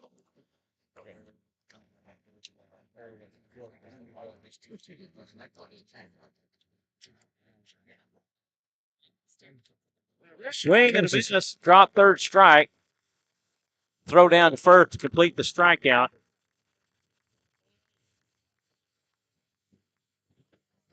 Yeah, great job there, and got him to bite on that low and away pitch. And Pruitt doing a great job of getting well up in front of home plate to make that throw so as to not have to worry about Logan Mitchell being in the path of the throw to first. That is the fourth punch out of the night for May. That pitch in the turf for ball 1. Line of barrel. Find a barrel. Miles Haydell on deck.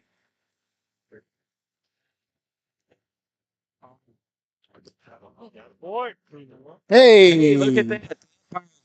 Umpire's box fielding umpire's percentage. box fielding percentage off of the deflection of the shin guard from Carson Pruitt with the assist.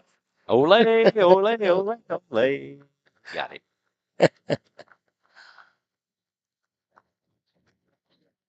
The 1-0. That is cut on and hit over to short. So Lee has placed the hop. The throw in time. And they go in order in the fourth. 6-3 on the putout of Holmes to end the Leander fourth. No runs on no hits. They leave nobody.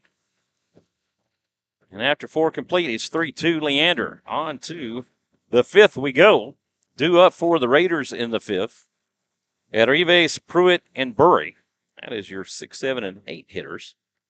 I'm going to take this opportunity to give a shout out to Caden Kaspar. Today he Birthday turned boy. 20 years old, folks. And What, are you going to sing to him on yeah, the air? No. I know. You don't want to sing a little happy birthday to you? Feliz cumpleaños aquí. Oh, Happy birthday to you. Happy birthday to you. Happy birthday, dear Caden. Happy birthday to you. going to go make a run up and see him over in Stephenville on Sunday, his mother and I. And Ainsley said she'd even go. Rand, believe that? Really? Yes, she does love her big brother. Oh. And I lived in Stephenville for a couple of years.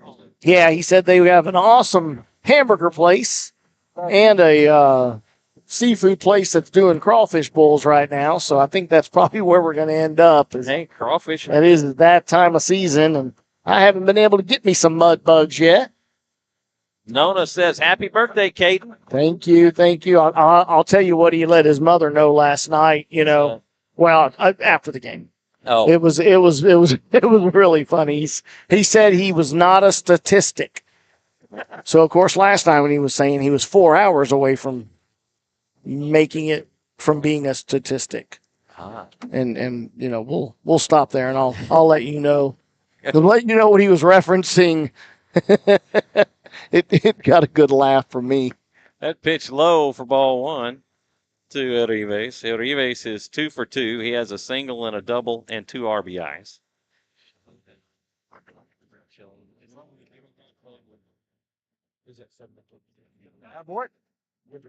That pitch in for a strike. That'll take the count 1-1. Veronica Boy. says happy birthday, and Michelle Nelson says me too.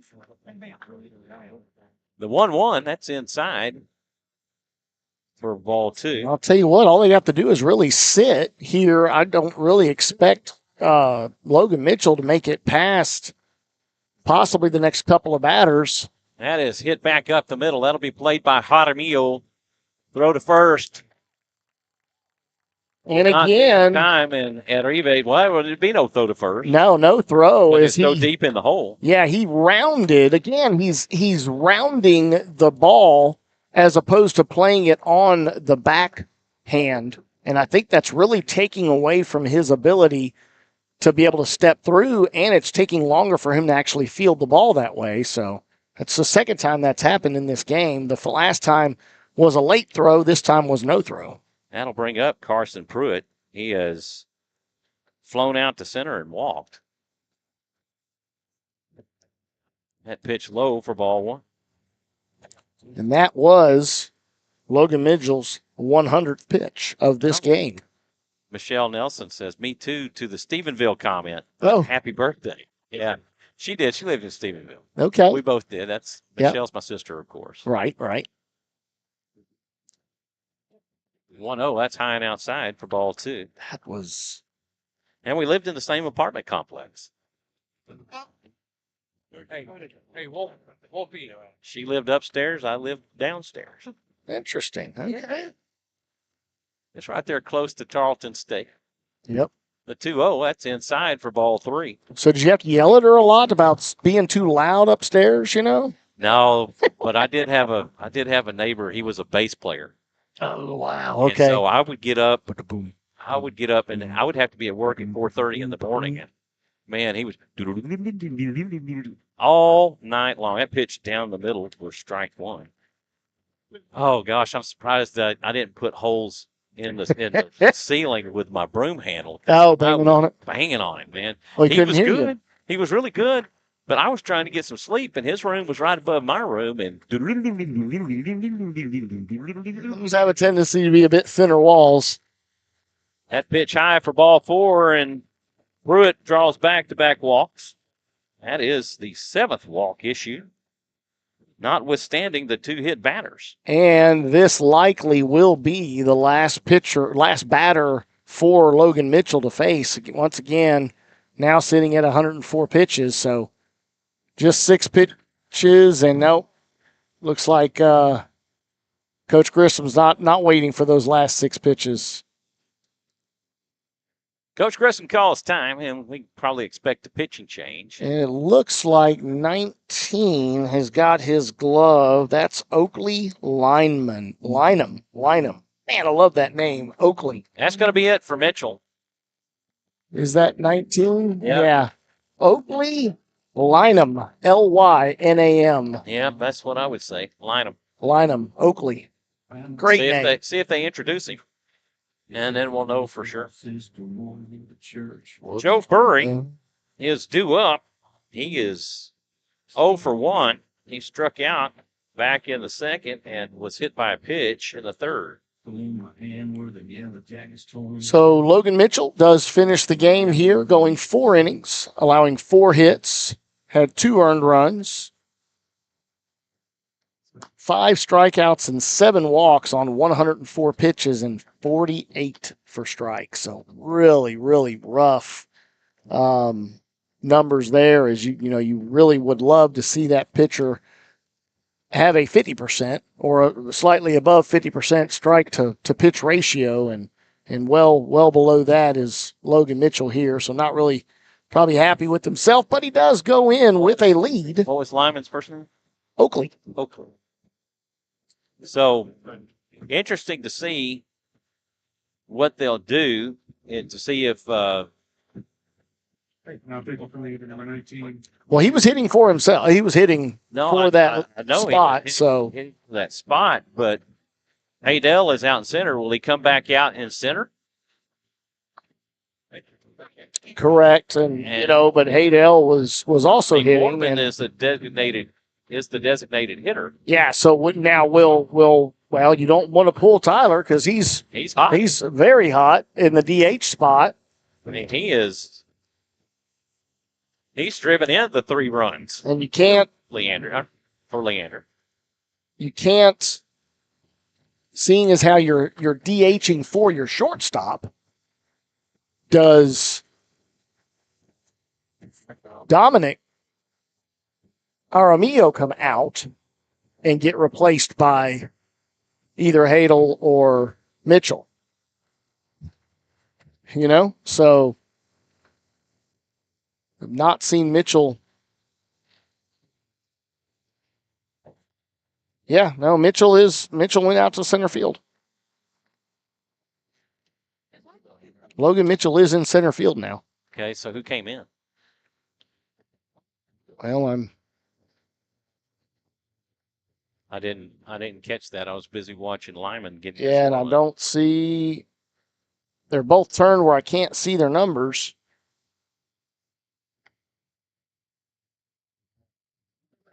So Smedley is the right fielder. Yeah, 18 Max Smedley is the right fielder, and the left fielder was Dean Hellman, number 3.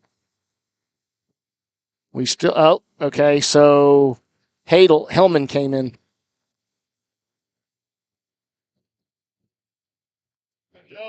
I believe. Hang on. Smedley is now in left. Hang on, I'm waiting for the right fielder to turn so I can see his number. No one for. That looks like Haydell. Okay, so Haydell goes to right.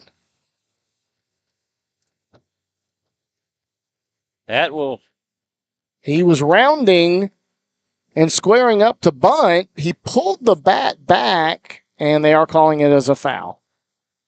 Dead ball. So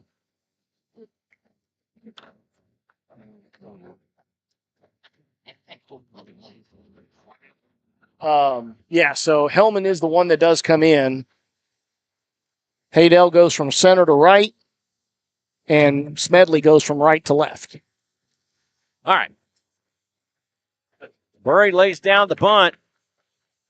That is safe. Safe. He beats it out. Way, way too long for that throw to develop from the newly entered game of Oakley Lynham. That'll load the bases on the bunt. Lynham got to it very quickly, but just trying to set his feet and make the throw. Burry possessing a lot of speed. And now in comes Andrew Sanchez. Interestingly enough, Andrew was looking to get a break on the evening for rest, and he is now finding his way in the lineup in place of Jake Spates. So he was needing some rest, and Coach Crimp actually sent Mott to play JV tonight.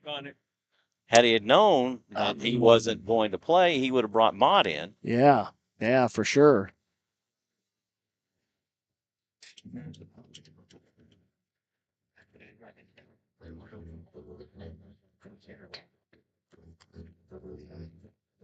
Bases loaded for Andrew Sanchez. Bork. Andrew Bork Sanchez. Go on. And infield is playing in with no outs recorded up to this point, looking to see if they can cut down the throw at home. Good pitch. Breaking ball on the outside corner for a strike. Yeah, great pitch there, as was mentioned by 90% of the home crowd here behind us. I'm smelling some popcorn. That is making me hungry. This is fouled back out of play, and that ball had a lot of movement on it. And Sanchez down in the count 0-2. I love popcorn. Mm-hmm. You smell that? I do. The 0-2, that's inside, and will bounce away, but not far enough for Webster doing a really good job of keeping everything in front of him here tonight, and those that he could. Obviously, there was a few wild pitches that were well past him, and no ability to field them or knock them down. Boy, he can turn on this one down that left field line. That pitch gets the outside corner. Strike 3. Close enough. You got to be swinging. It was a good-looking pitch. But again, that's only the first out here. That'll bring up Adrian Graves. He is 0 for 1. He struck out and he walked twice. Good man. Nice deep fly ball here. Will easily plate the tying run. Drop your hand. Or if he can hit that gap between first and second right now. There's the swing. What are you waiting on, buddy? That is right down the pipe, and lets the first pitch go, and looking for the next one.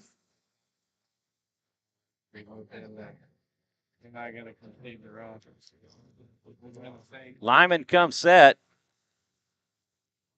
The 0-1, that's outside for ball 1.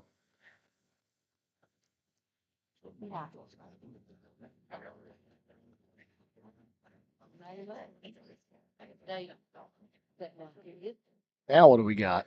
Sunglasses. Okay. Jackson Trimble. Yeah, Jackson Trimble. Yes, they were shining or creating. I don't know. I don't know if he was wearing them or not. No, I mean, they should have been on his hat, I would expect. Swing and a miss for strike 2. Make contact. Go. Holmes still has his on his ball cap. Yeah, that's where they're supposed to go. Maybe his won't stay there. Maybe not. 1-2, the count to Graves. 1-2 pitch, that's high and outside for ball 2. Mom. What would you say in this instance? Choke up, battle, battle, battle? Choke up and battle, no doubt. I mean, you've got a two-strike approach. You've got to change something up. There it is. There's a shot to score. And that's what you do on a two-strike approach is shorten up, go with the pitch. He sends it on the outside, go ahead and send it back to right field. And great, great job of hitting there. And again, back to a new ball game here with 3 runs aside. Christian Caro coming to the plate. Caro is 1 for 3. He has singled and scored. He has flown out to left and popped up to third. And he will take a nasty little curveball. Yeah, that thing broke out of nowhere and drops right over the plate. Strike one. Lefty-lefty matchup. That pitch down and away for ball 1.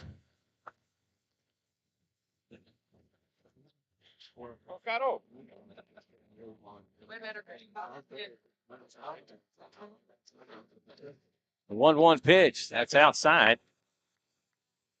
for ball 2. Webster does a good job of framing the pitch, but the umpire with a good enough eye to see, well, you can frame it there. That doesn't make it a strike. He's not the same umpire as Tuesday night there, buddy.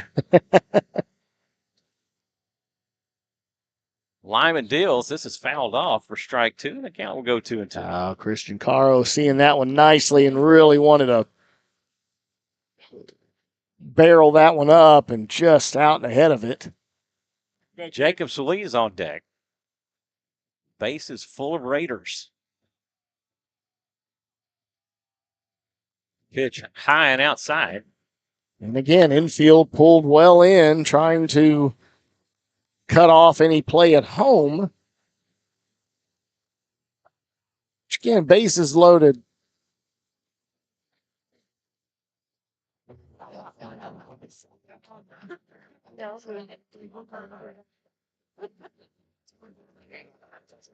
Wow, good stuff here.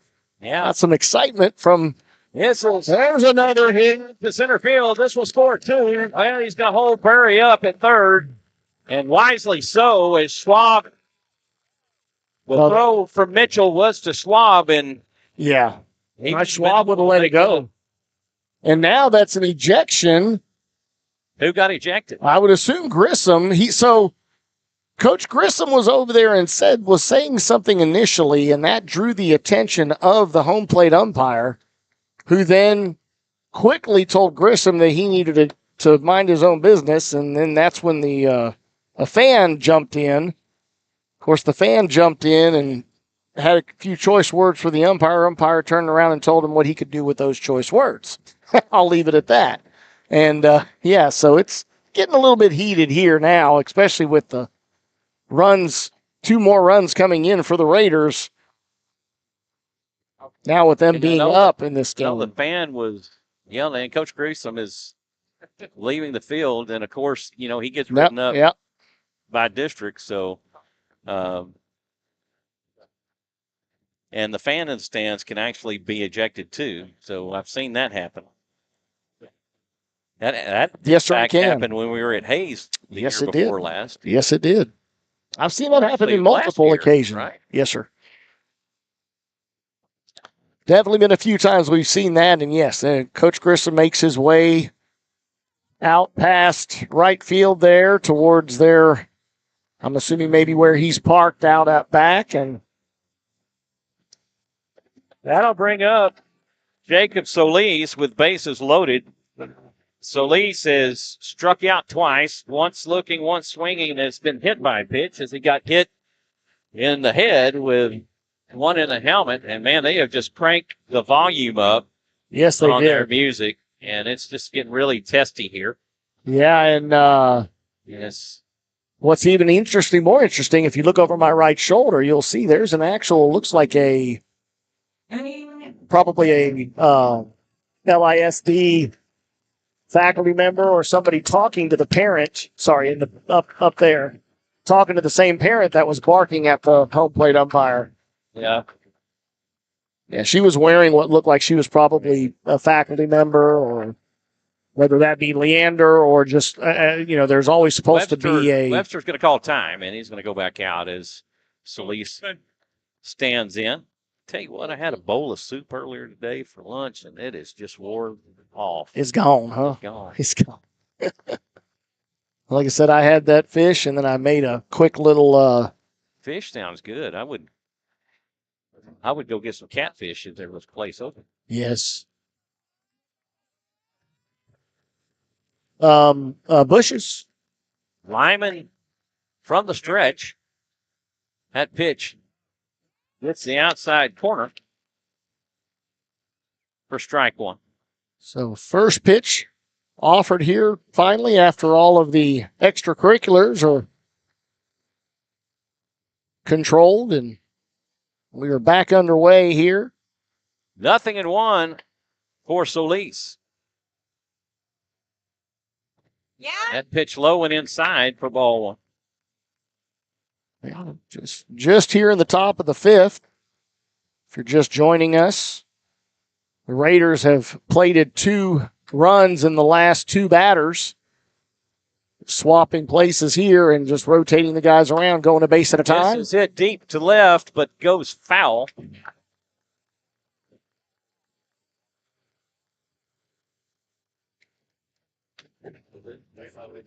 1-2, the count to Solis. And again, we've talked about that. If anything could be run down the left field line, I mean, they're running forever because the left fielder is playing so far.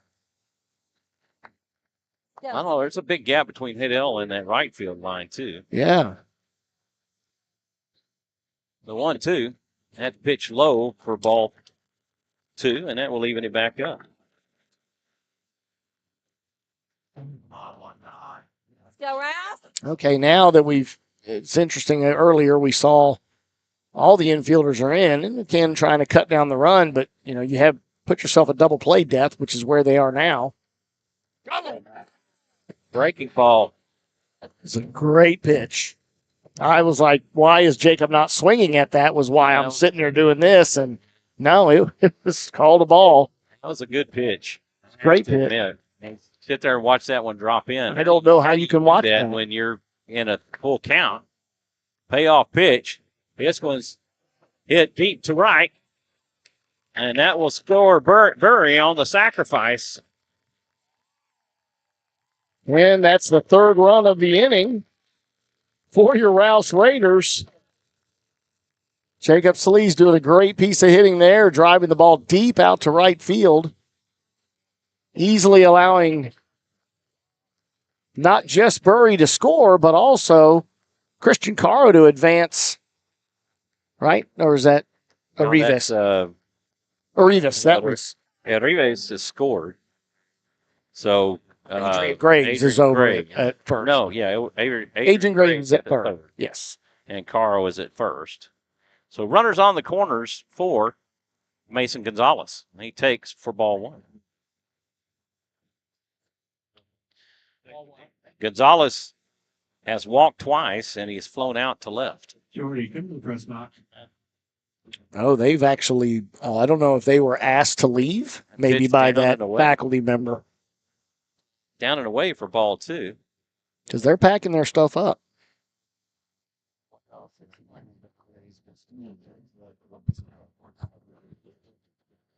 2-0 the count. Lyman toes in.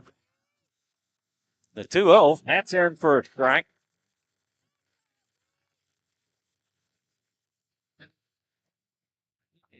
Got some proud baseball moms in the stands cheering on their players. 2-1 to count. That pitch high and outside for ball 3. 3-1.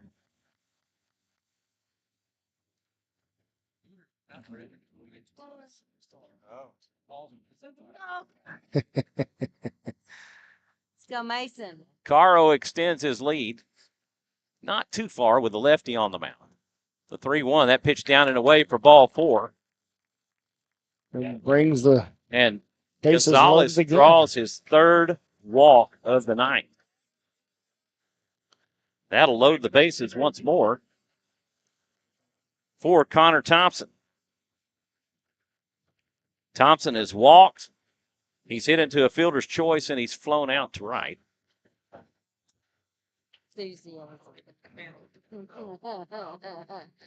first pitch, that's low and inside for ball one. Oh, they're actually being talked to by the police over there. Where do you see them? They're just down up the first base line on ground level. 1-0 the count to Thompson. Thompson represents the ninth batter in this inning. Webster making his way out to try to calm down Oakley. Lynham, as he is starting to get a little loose with the pitches. That pitch inside the ball two. He's been hitting some good spots. There's definitely been a few in there that are very, very tight. One of which was right down the middle, and consistent with both sides.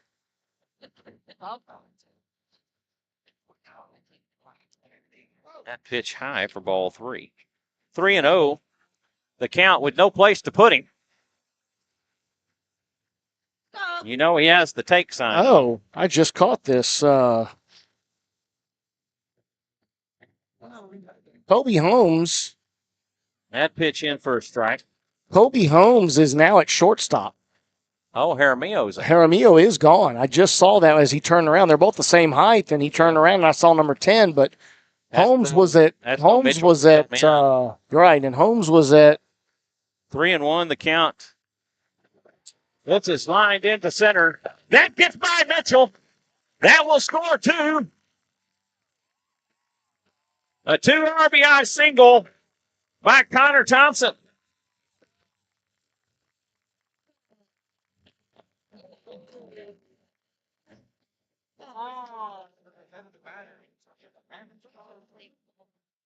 And Coach Aguirre calls time. And the new third baseman. There is a new third baseman as well. All right. So Kobe Holmes went to short. And the new third baseman is number 15, Colin Knopf, Knauf. I'm going to assume that the K is silent. Colin Knopf, Knauf, so number 15. Is it Knopf? Knopf? Could be Knopf. Knopf. Yeah, I mean, there's all kinds of ways that one could go. Right. Well, I would turn around and ask the people that would be sitting right behind us, but there's nobody there. Unlike what we were told before the game would start.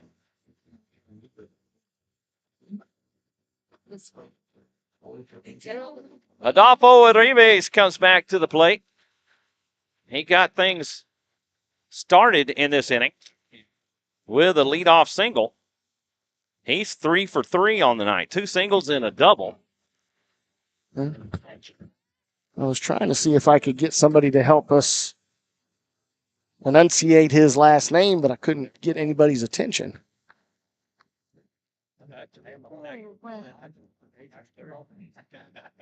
Lyman comes set. The first pitch to Arribas in for a strike.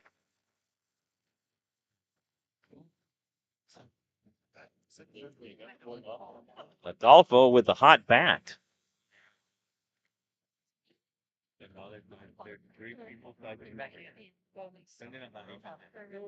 The 0-1. That's outside for ball one. That count go 1-1. Yeah, Rivas actually possessing one of the higher batting averages on the Raiders team for the season. So right now you have furniture. That pitch in the dirt. There will be no throwdown as Thompson will pick up a stolen base. Yeah.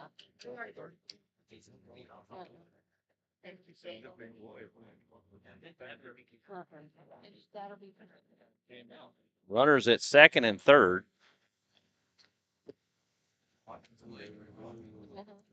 I'll tell you what, as long as this inning's going, Oakley comes in not to start this inning out, but he comes in and is already at 37 pitches.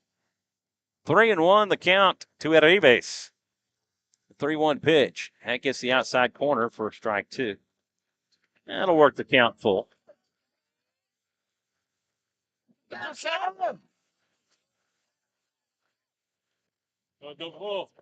Fans proudly supporting their pitcher, as they should. Trying to cheer him on, right? You know, you come Payoff in. pitch. He fouls this one off. He spoils a great pitch. Yes, he did. And will keep his at bat going. Yep, staying alive. Carson Pruitt on deck.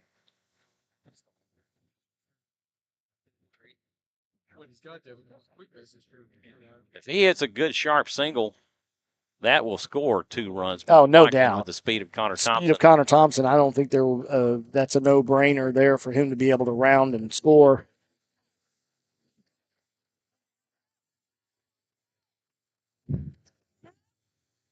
Coach Crimp will be sitting over there in the windmill motion. That pitch outside for ball 4. And that will load the bases.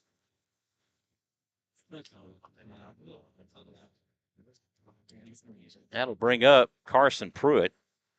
Pruitt is 0 for 1. He flew out to center back in the first, and he is 2 back-to-back walks.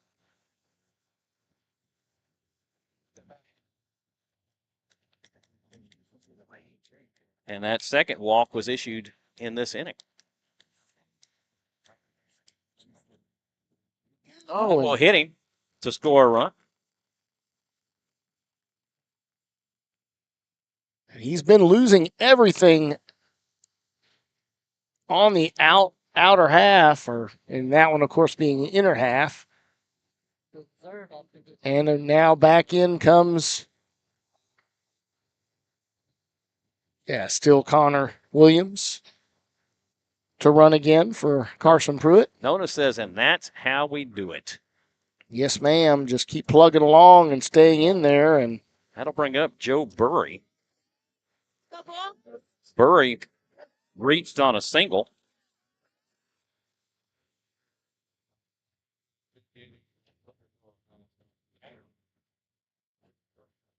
And he will take. Or he gets hit.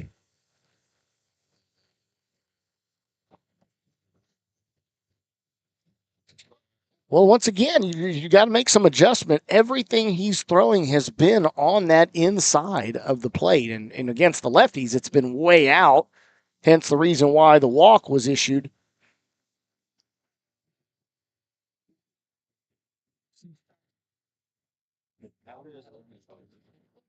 And now that you have righties up there, they're just getting in. And Jake Spates is back in to hit for himself, having been replaced the one time by Sanchez.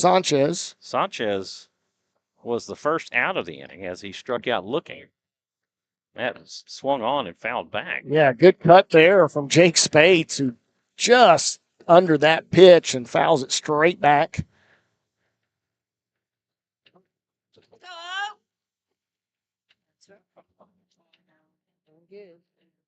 Pitch down and away. Ball 1, and that will make it 1-1.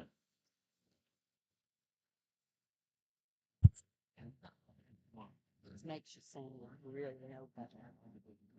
What's really better.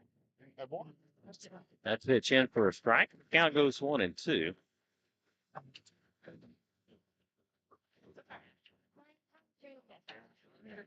And it looks like they've given up 8 walks, Jonathan, and 4 hit batters.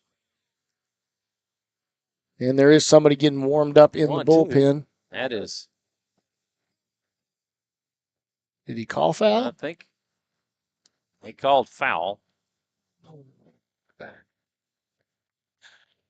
Not very loud with that, but I guess the boys could hear it on the field. Because if it had been a bunt, or not necessarily a bunt, but just a hit like that, it would have been an RBI single.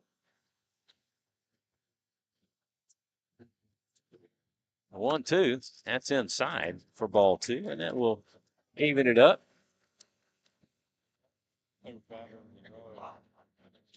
Did see number 14 is getting warmed up there for Leander Lions in the bullpen.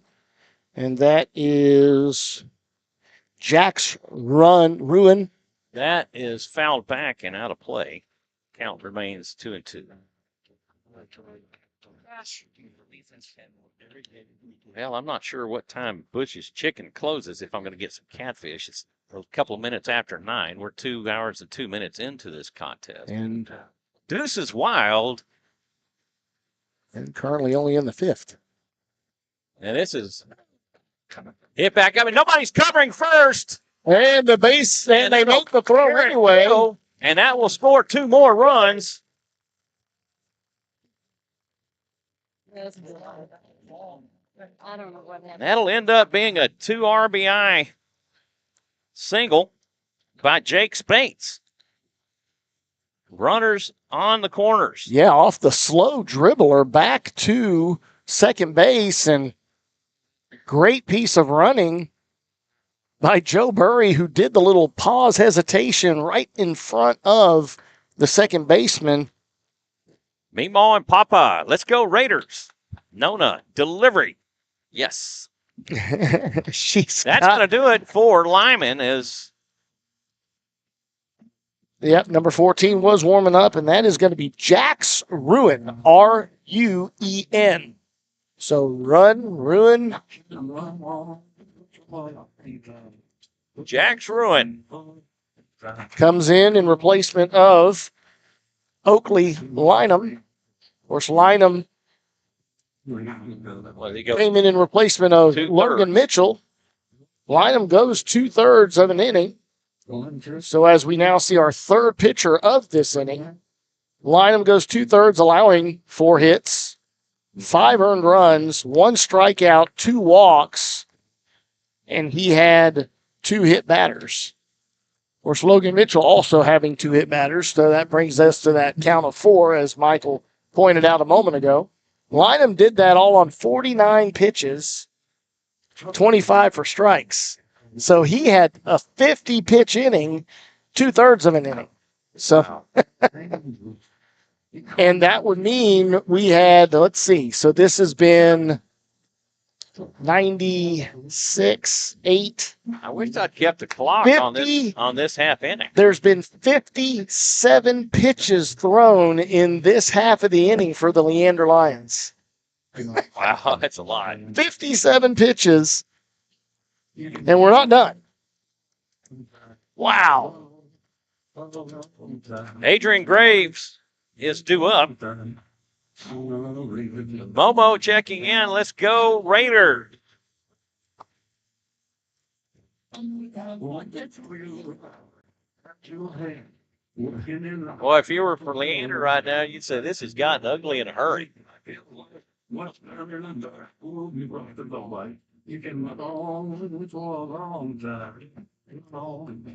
Yes, it has. And again, we're now up against the potential for a run rule to factor in here if 2 more runs can be plated.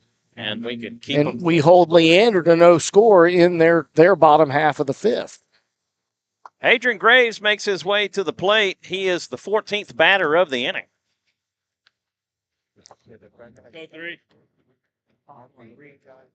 Yeah, I think that they took their information and they were asked to leave, most likely by what I would assume is a LISD administrative representative, as all the games are required to have one. Graves with an RBI single earlier in the inning. That pitch low as Spates will pick up a stolen base on defensive indifference.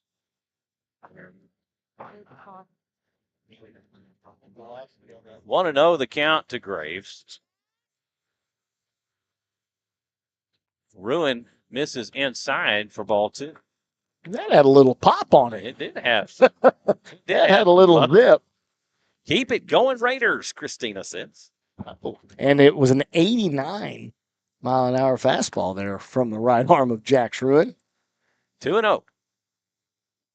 2-0 pitch. That's low for ball 3. Yeah, they just have a tendency to make a little different sound in that glove when they're getting close to that 90-mile-an-hour spot. Christian Caro on deck. The 3-0 pitch. That's low for ball 4, and that will load the bases. Again. And that will bring up Christian Caro. He has an RBI single in this inning. He's 2 for 2. He has singled twice and flown out to left and popped up to third. Let's go, Jax. And again, another hit here. Possibly plates 2. That pitch outside for ball 1. Dial in. Jack's ruined yet to throw a called strike.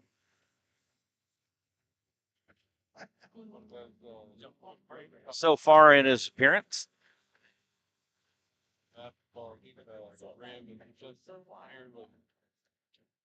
The 1-0. There it is. It gets There it is. the inside pitch for a strike. 1-1.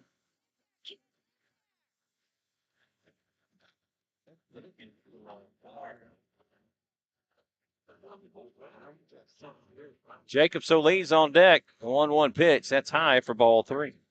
Or ball 2. 2-1. Go, Kim. Let's go, Jax. Let's go, Jax. Ruin comes set. The 2-1 pitch. That's outside Again, for ball 3. Having Yeah, a that was difficult outside. time. He's having a hard time finding strikes. Having a hard time finding the zone, and it's not easy. Oh, Not easy for these That guys. might be Coach sitting out there in his truck, you think? Oh yeah, for sure, man. He's probably pulling it up on YouTube for their broadcast so he can watch the game. There's That a pitch strike. into a Yeah. strike. Oh yeah, that was a strike. And that will take it full. And full count as Jax is going to do what he can to put this inning to bed and get their bats back up and hopes to climb back into this game. Ruin comes set. The payoff pitch. Swing and a miss for strike 3. Oh, he fouled it off. Oh, fouled it, Got and a they piece didn't of it. catch it. I thought it Yeah, was caught, I thought it was too. but it was fouled and in and out of the glove of Webster. And Caro, thankful to be able to extend his at bat.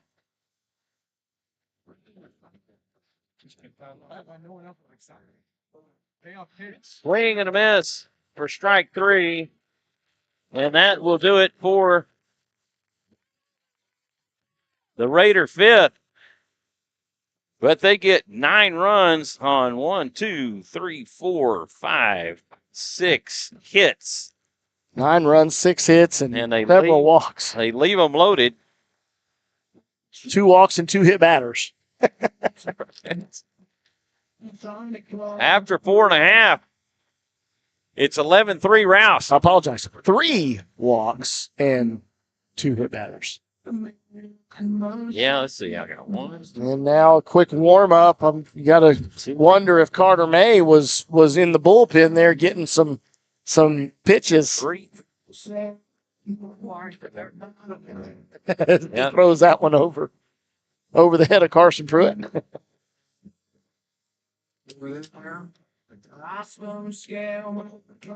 Two up for the Lions. Haydel, Schwab, and Mormon.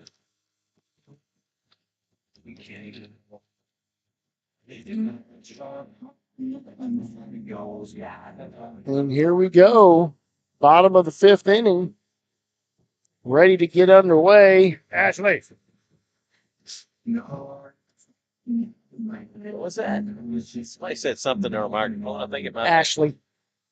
Well, they say Ashley. Yeah, they said Ashley was what they were probably. Oh, they brought us food. I appreciate that. That's awesome, man. Good stuff. Got good stuff. And we're ready to get back underway. We're not that lucky. Hadel, Schwab, and Mormon do up as Hadel makes his way to the plate. I want to be part of the game day crew, college game day. Every time they go to a different town, they get brought this like smorgasbord of food from the local, one of the local. Hey, they'll 0 for 2. First pitch high and inside for ball 1. He has struck out looking and swinging. Hudson Schwab on deck.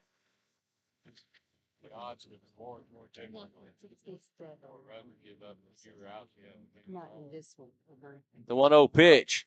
He went around. Well, went around, and I think it was a strike anyway, but. Yeah, he pointed to the batter. But, yeah, he definitely called it as a offered. 1-1. This is fouled back for strike 2. And again, Carter May immediately coming right back at these Leander batters. Now sitting on an 8-run lead.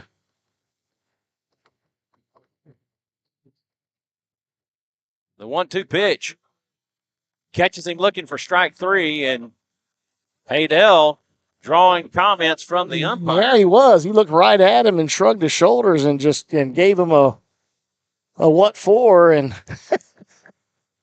and all he did was just watch him walk out. Unlike what happened when Knight gave that home plate umpire a what for, but he didn't get any warning or anything. It was an immediate ejection. Schwab is 1 for 2. He has doubled and struck out. He will take for ball 1. Christina Diaz says, keep it going, Raiders. If I didn't catch that one already, I may have already caught it. Hey, it's worth repeating. Worth repeating. That pitch in for a strike, and that will even the count at 1. We can give 2 more batters, and then I'll let you even say it again. Oh, okay. All right. Woo-hoo. Tyler Mormon on deck. He's had the hot bat for the Lions tonight. That pitch fouled back for strike 2. Tell you what, this mom that's back behind me that's been cheering for she all night. Loved her boys, I'll tell you. Loved them and been cheering for each and every one of them. Keep it positive for them, and The 1-2. This is ripped hit out to right. Joe Burry underneath it. He'll make the catch, and that will do it for Schwab. 2 away for Mormon. Mormon has yet to be retired tonight. Trying to pop you back. Yeah, it's a little. I've never been able to do that. Oh, I can, man. My kids can do that, and it sounds like a row of nickels. Oh, I wish mine did that, but anyway, it doesn't do that anymore. But I can't do it. That pitch outside for ball 1.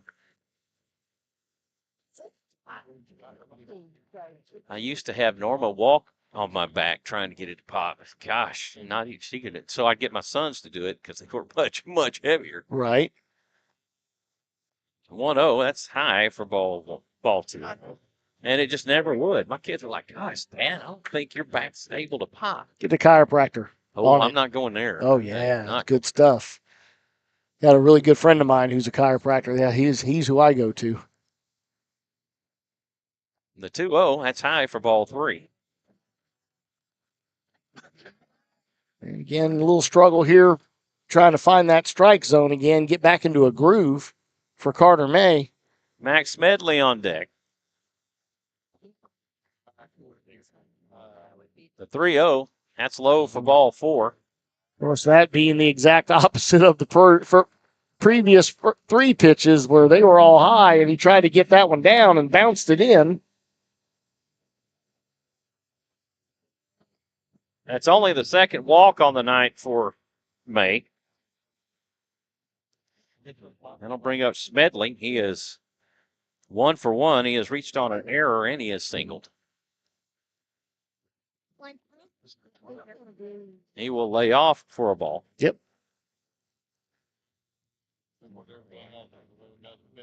Again, 2 outs. This is one of those, just really focus on the batter. Don't worry about the runner. There we go. Colin Nauf on deck. And pitch in for a strike.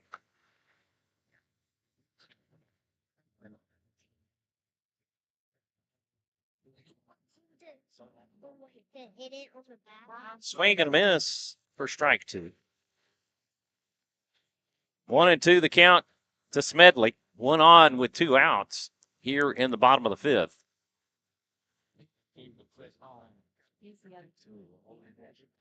That pitch outside for ball 2. 2-2. Yeah, Duke is wild. Carter doing what he could to try to get him to chase, and Let's go, Carter. Smedley being very patient there. This is hit foul, Oh, and Mason Gonzalez not able to get to it. he gave chase and gave it a good run, but just not able to run underneath that one. And Smedley will get another opportunity.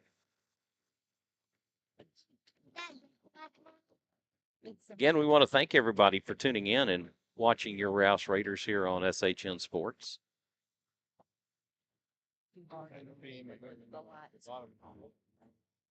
May from the stretch, the 2-2. Swing and a miss on a drop third strike. There's no where to send him. Go to first. Just make sure to get the call. Was occupied. He can't. Right, but let's see, on a drop third strike on a third out, I think you can. Yeah, it was maybe I don't. Let's just go ahead and make sure of it, because they still hadn't called him out, even though he started making his way towards home play or to the dugout. Now, granted, if they'd have never thrown the ball, the minute the runner makes his way to the dugout, he will have basically given up, and then he will be an automatic out at that point. They get no runs on no hits. They leave 1. After 5 complete, it's 11-3 Rouse. Jax Ruin makes his way back out to the mound, due up for the Raiders in the 6th. Solis, Gonzalez, and Thompson. All right, let's double check. 15, 10, 1, 9, 11, 18. Yep, no defensive adjustments this time. So all the same guys that we were able to get corrected on the last inning. Lots of juggling around. Again, Logan Mitchell staying in the game, and where was that adjustment? And I figured that something had to have happened with Dominic, right, Jaramillo, but we didn't catch it initially. And then height-wise, they looked to be the same guy, and then he turned around walking back. I'm like, whoa, that's not 21 anymore. That's they didn't want to take number 10. Mormon out of the lineup. No, definitely not. Yeah, where was that adjustment made? And but it was 2 people came out. Hellman came out from outfield, and Jaramillo came out from the infield. Nona says, thank you for being such awesome announcers. Thank you for your extremely kind and generous words. Thank you, Nona, for being the good juju for this hitting. Yes, that not just Big Gonzo either. It's working up and down throughout the lineup. Order, yeah. Nona, the Rouse Raider good luck charm. It's the great thing about having multiple family members that play ball, because we get these great folks that are through here for more than 2 or 3 years, right? Right, yeah, absolutely. Jacob Solis makes his way to the plate. It'll be his first time to see Jax Ruin, who was already hitting close to 90 on his fastball. First pitch low and inside for ball 1.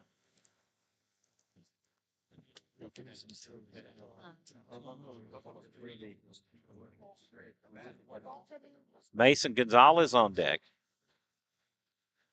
And 1-0. That's low for ball 2.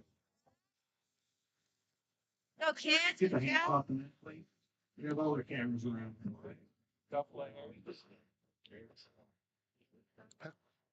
Something about cameras? Oh, he's talking to that pitch low for ball 3.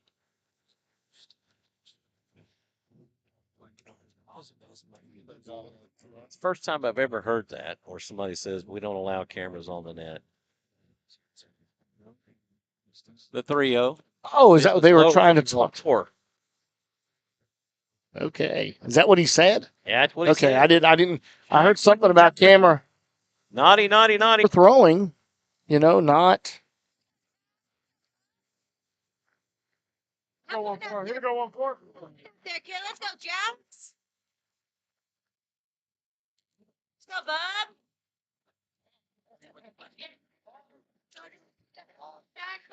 That's ball 4. And back-to-back walks issued. Back-to-back 4-pitch walks issued by Jax Ruin. Connor Thompson. He's yet to throw a strike in this inning. What happened? The game is frozen. I'm not exactly sure, Nona, but we're back to. No, not there. Oh. Yeah, see do a speed test. Hi. No, it looks like it's back now. Just keep the browser open. But when you bring your stuff up, just leave it open. Sorry about that, folks. I'm not sure what the technical difficulties are. I mean, we have strong signal here. But anyway, 3 straight walks issued by Jax Ruin. And first pitch ball to out of 12 or out of 13 pitches, he only has 1 strike. Okay. That's in this inning. Yeah. Bases loaded with Raiders. Took him 12 pitches to get out of the last inning, as we are now in the top of 6.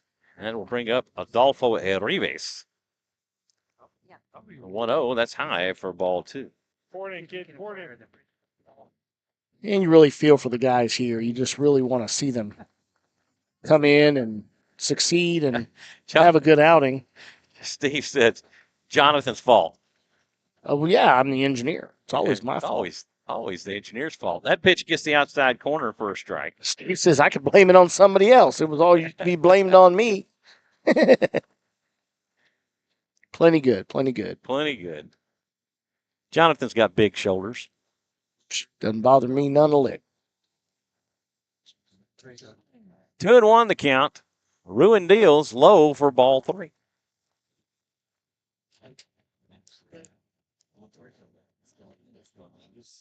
Steve says, laugh out loud.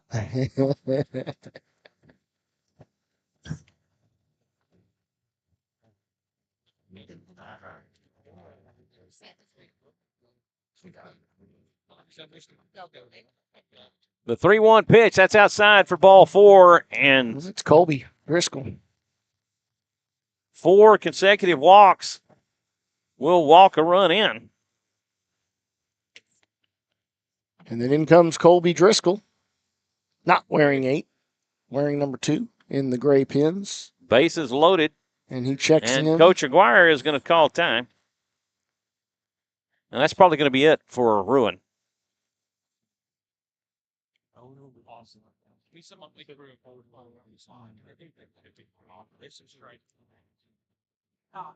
I didn't see anybody, but he's just sitting out past Coach is just sitting out past the right field fan. Yeah. Along with possibly the parents that went out there. That is, I'll bet. Take a look. Doesn't look like it is. It is. It's the wife. Yeah, it's the wife. The husband's not. Now we do have a pitching change. That's it for Ruin, number 5. And number 15. Number 15. Well, that's Colin Knopf. Is 15. Will we see Holmes? No. Who went out earlier? Wait, Colin Knopf came in at 3rd. So now we need to see who's going to go in at 3rd. Because that's where Knopf was at 3rd. So wait, number 1, now you've got, okay, so going out to left field is Jackson Trimble. Oh, wait, maybe not. Maybe that was a ball. That's Medley. No, number 1 No, Smedley was in left, right? Understood. I'm just saying number 1 right now was running out there. But he's not running out there to play the position. He was running out there to get a ball. So Holmes is still at short. 21 is in at first. So is Schwab going to third? So 21 is making his way back in, which is 21 is Dominic Jaramillo. So Jaramillo is coming in to play first. Hudson Schwab maybe is going to third. Because, again, hang on, let's see. We still don't have a third baseman, is what I'm waiting on seeing. Okay. Jaramillo, there's so. Well, yeah, Schwab. Okay, they were warming each other up. So Jaramillo is in at short. Going back to third, and Jaramillo is back in at short. And Knopf went from third. No. Yeah, okay, yeah, you're right. Knopf went from third to pitcher. Colin Knopf's a new pitcher. Colin? Get that kid. Morning, kid. Let's go, Colin.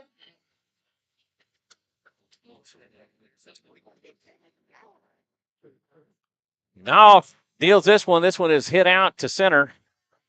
That will be deep enough to score a run. A sac fly for, who was it back? Driscoll. Colby Driscoll. Colby Driscoll.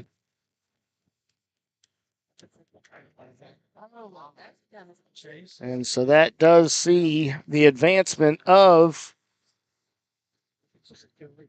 Connor Thompson and the run scored, which brings us to 13-3. I wonder if I can get anybody's attention here. Pardon me. Well, I guess. Knopf. N-A with the K silent. That's what I was sort of like. Okay. Thank you.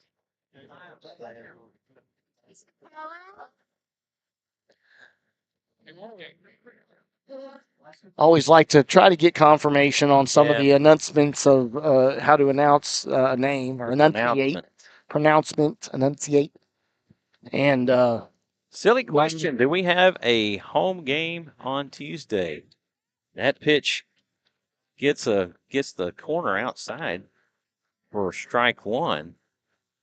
Do we have a home game on Tuesday? Not a silly question. And yes, I believe. Is it home? We got Lehman at home on and then Thursday Tuesday and Thursday at Lehman, I believe. This is fouled back for strike two. Oh, and this is this is Ashton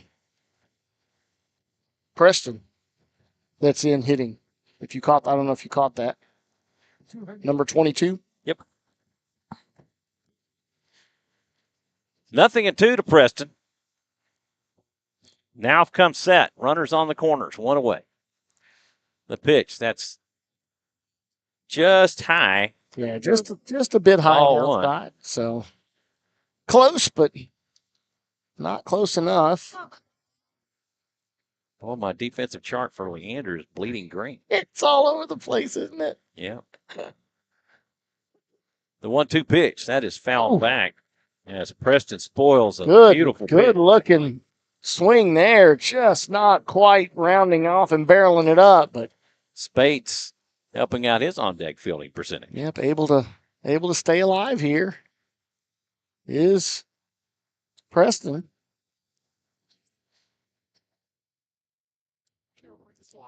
The 1-2, that's high. For ball two, 2-2. 2-2, 1 out, and again, we've had 2-2 count for 2-2. For 2-2. For 20. A lot of deuces. So if we had 2 outs with the 2-2 count and 2 on, then we'd have like a lot of twos. You have more deuces that are in a card deck. Swing and a miss on a changeup. 2 away for Jake Spates. Jake Spates made great contact each plate appearance, just not really able to. Each plate appearance.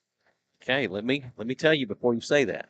Okay, he has flown out to center. He has struck out looking twice, and he has an RBI single. That pitch, I'm not sure where it missed. A little low. I think that was low. That strike in for a ball. Throw over to first. Oh, and that'll get by, and a run will score. That'll be an E1.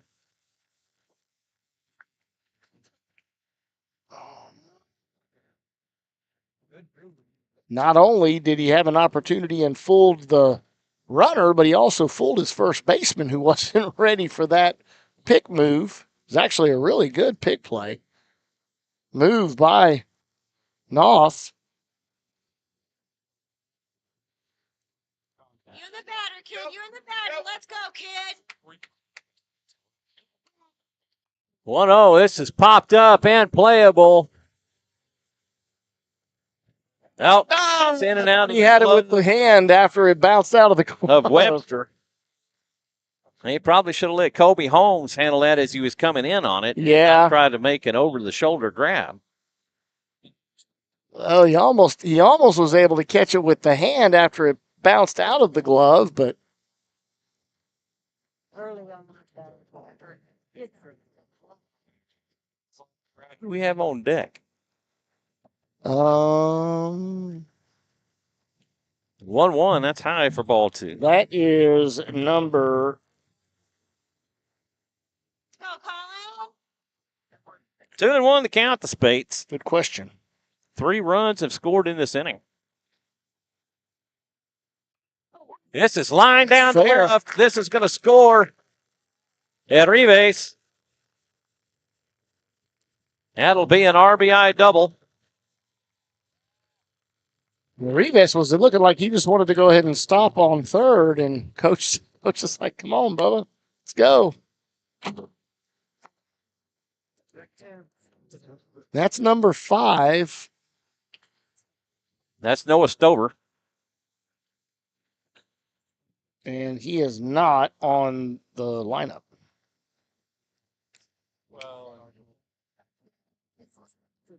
He is checking in.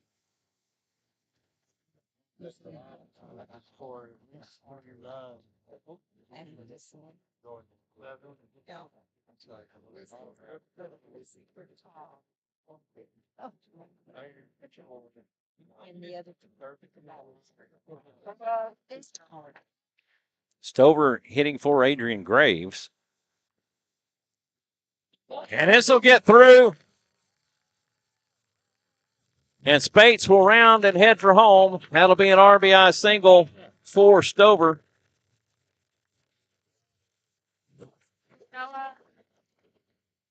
And once again, doing a lot of damage with 2 outs. Now we have, oh, look at this. Brody Sharp making his first appearance of the season. The freshman, another freshman for the Rouse squad. Brody Sharp, who was going to be one of the potential catchers. Sharp represents the 9th batter of the inning. We are 2 hours and 37 minutes into this contest, and we're in the 6th inning. The top of the 6th. That pitch from now in for a strike.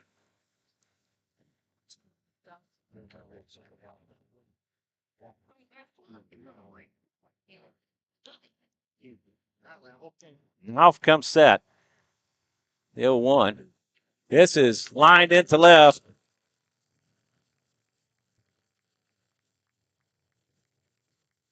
And again, first hit as a varsity Raider. Hit.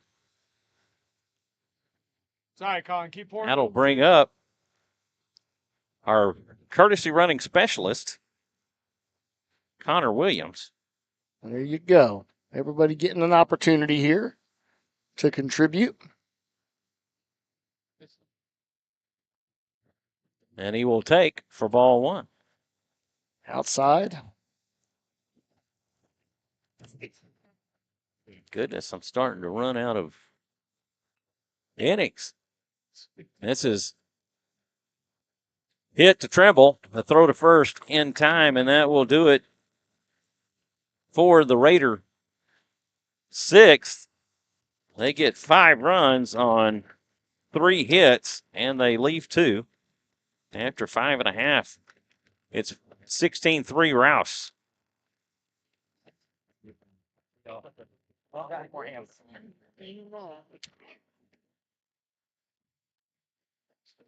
And we have a pitching change.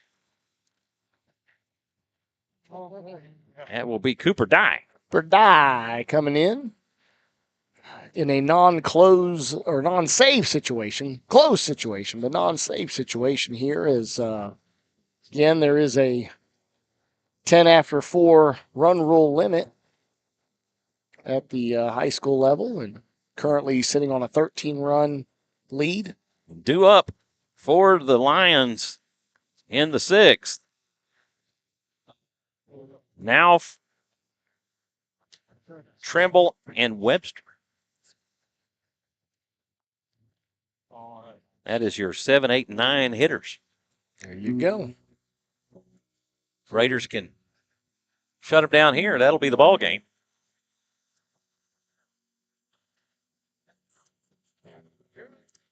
At one point, the Lions led this contest 3-2. But the Raiders were able to turn it around in the 5th when they scored 9 runs. 9 runs in the 5th. And a lot of those runs coming again off of 2 outs, just like we had multiple runs here, all off of 2 outs. So, lot of damage with 2 outs on and not giving up, starting to swing the bats, and again, just love to have a game like this to wake those bats up, but would love to see that continue, as we're getting close to the end of district play. And I wonder if we should. This is popped up and playable. Solis calls Spates off to make the catch. I wonder if we ought to move that scoreboard up into the top corners. I'd like that. I think I'll do that next time. Remind me to do that, John. Top left corner? Top left or right? Or right, yeah. This is popped up. Caro calls it. He'll make the catch. And the Lions are down to their last out. And this is number 12, which is Nick Kell. Nick Kell, K-E-L-L, coming in to hit for Webster. 17 hit last for Trimble. Who was that? 17 was Tayton Cortez, T-A-Y-T-E-N, Tayton Cortez.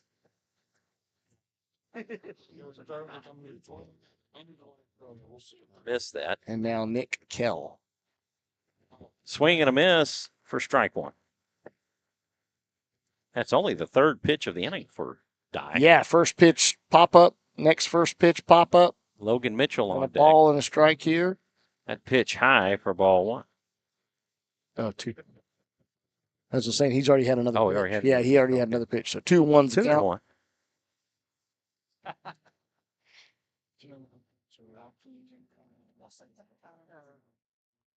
That's fouled back for strike 2, and the count goes 2-2. And Logan Mitchell helping out his on-deck fielding percentage. Quick boy, he was like cat-like reflexes by Logan Mitchell.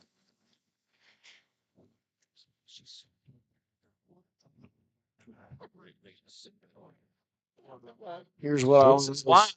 Logan's over there. Save me a bat. Save me a bat.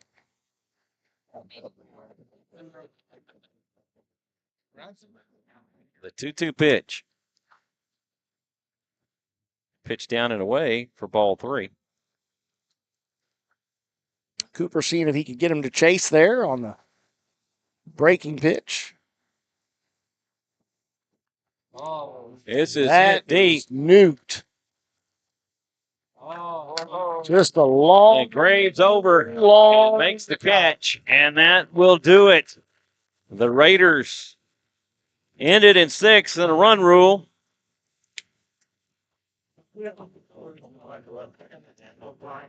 And what's to be a very go in order in the 6th. No runs, no hits, nobody's left on. The Rouse Raiders take it 16-3. Sir. That's a contested game with some extracurricular activities happening, with Coach Grissom getting ejected and a fan getting ejected and an administrator asking them to leave and then being escorted out by Leander PD. Yeah, and they both did go out to join Coach Grissom out just their right side of the right foul pole beyond the fence so they could continue watching the rest of the game. So a quick sad thing about it is this is high school kids playing baseball, and parents are going to yell and scream at an umpire. Well, it's not so much you can give the occasional, didn't like that call, but he directed that call, but man, just continually, and then being so vocal to be louder than all the rest of everybody that's around here, just to make sure yourself is heard, and then continuing. That's where it hits the line, right? And right. I think it was great that the admin that were on site, multiple actually. It looked like there was about 3 or 4 admin here, and they stepped in, and I think they probably asked him to leave. I don't think he was not ejected. They were not ejected, but I think the admin came over and definitely had that quick discussion and said that they needed to go ahead and leave the complex. So, right. Well, a quick recap here again. Final here. Rouse Raiders winning 16-3. Rouse only with 1 error on 11 hits, getting those 16 runs versus 2 errors and 6 hits for Leander Lions. Pitching had 2 pitchers on the Rouse side. Carter May going 5 full innings, allowing 6 hits, 3 earned runs, 6 strikeouts and 2 walks. So once again, just low errors, low walks, good amount of strikeouts. Makes for a great winning combination, right? I mean, it's just that's the difference between, and I hate to beat a drum here, is that the Liberty Hill series was the complete opposite. Lots of walks, way too many errors, 4 errors each game, 7 walks each game, not a lot of strikeouts, and just did not create a great environment to win. And they've been able to correct that and been able to right the ship, getting more strikeouts, having less walks, and less errors. Carter May did that all on 85 total pitches, 53 for strikes. So again, that really high strike to pitch ratio that you want to see. Cooper Dye comes in only having to throw 8 total pitches, 5 for strikes, goes his 1 full inning, allowing no hits, no runs, 0 strikeouts, 0 walks, as all of his were pop fly outs. Right. Hitting wise, there were a total of 28 batters to plate with 11 hits, 14 total walks issued by Leander pitching, along with the 5 hit batters. No, it was only 4. I apologize. Only 4 hit batters. But there was a total of 4 pitchers that combined, allowing 14 walks and 8 strikeouts. 5 of those were by Logan Mitchell. All right. So back to a Tuesday night game where we will be playing against Kyle Lehman. Here, let's check that, and I'll check my stuff. We swap phones. Believe it or not, folks, we swap phones because I have Game Changer on mine, and he doesn't. So I watch the YouTube on his and do the chat through his. He uses my Game Changer. So silly, Kyle Lehman will be home on Tuesday night versus Lehman. And don't forget, folks, that is April 15th, tax day. If you haven't done your taxes, please make sure to get those in. Yep, to avoid having penalties. But yes, that will be a 7 o'clock first pitch, 6:45 start to the broadcast as is the normal plan, barring any unforeseens. I know I'll be making my way in from down south at my dad's. So, but I should be here before game time without fail. And as mentioned earlier, Friday we are closed. Closed, right? We are closed. I'm closed at work. School is out in observation of Good Friday, so there will not be any. There will not be any games Friday. We will have a Tuesday game or Thursday game versus Friday. Oh, goodness. So what a game. Yeah. So there. Yeah, he's talking about us. Yeah, he is. So, but at any rate, the happy final here tonight. The Raiders take it 16-3. For Jonathan Kaspar, I'm Michael Francis. Thank you all for tuning in and watching Rouse Raider Baseball here on SHN Sports. We'll see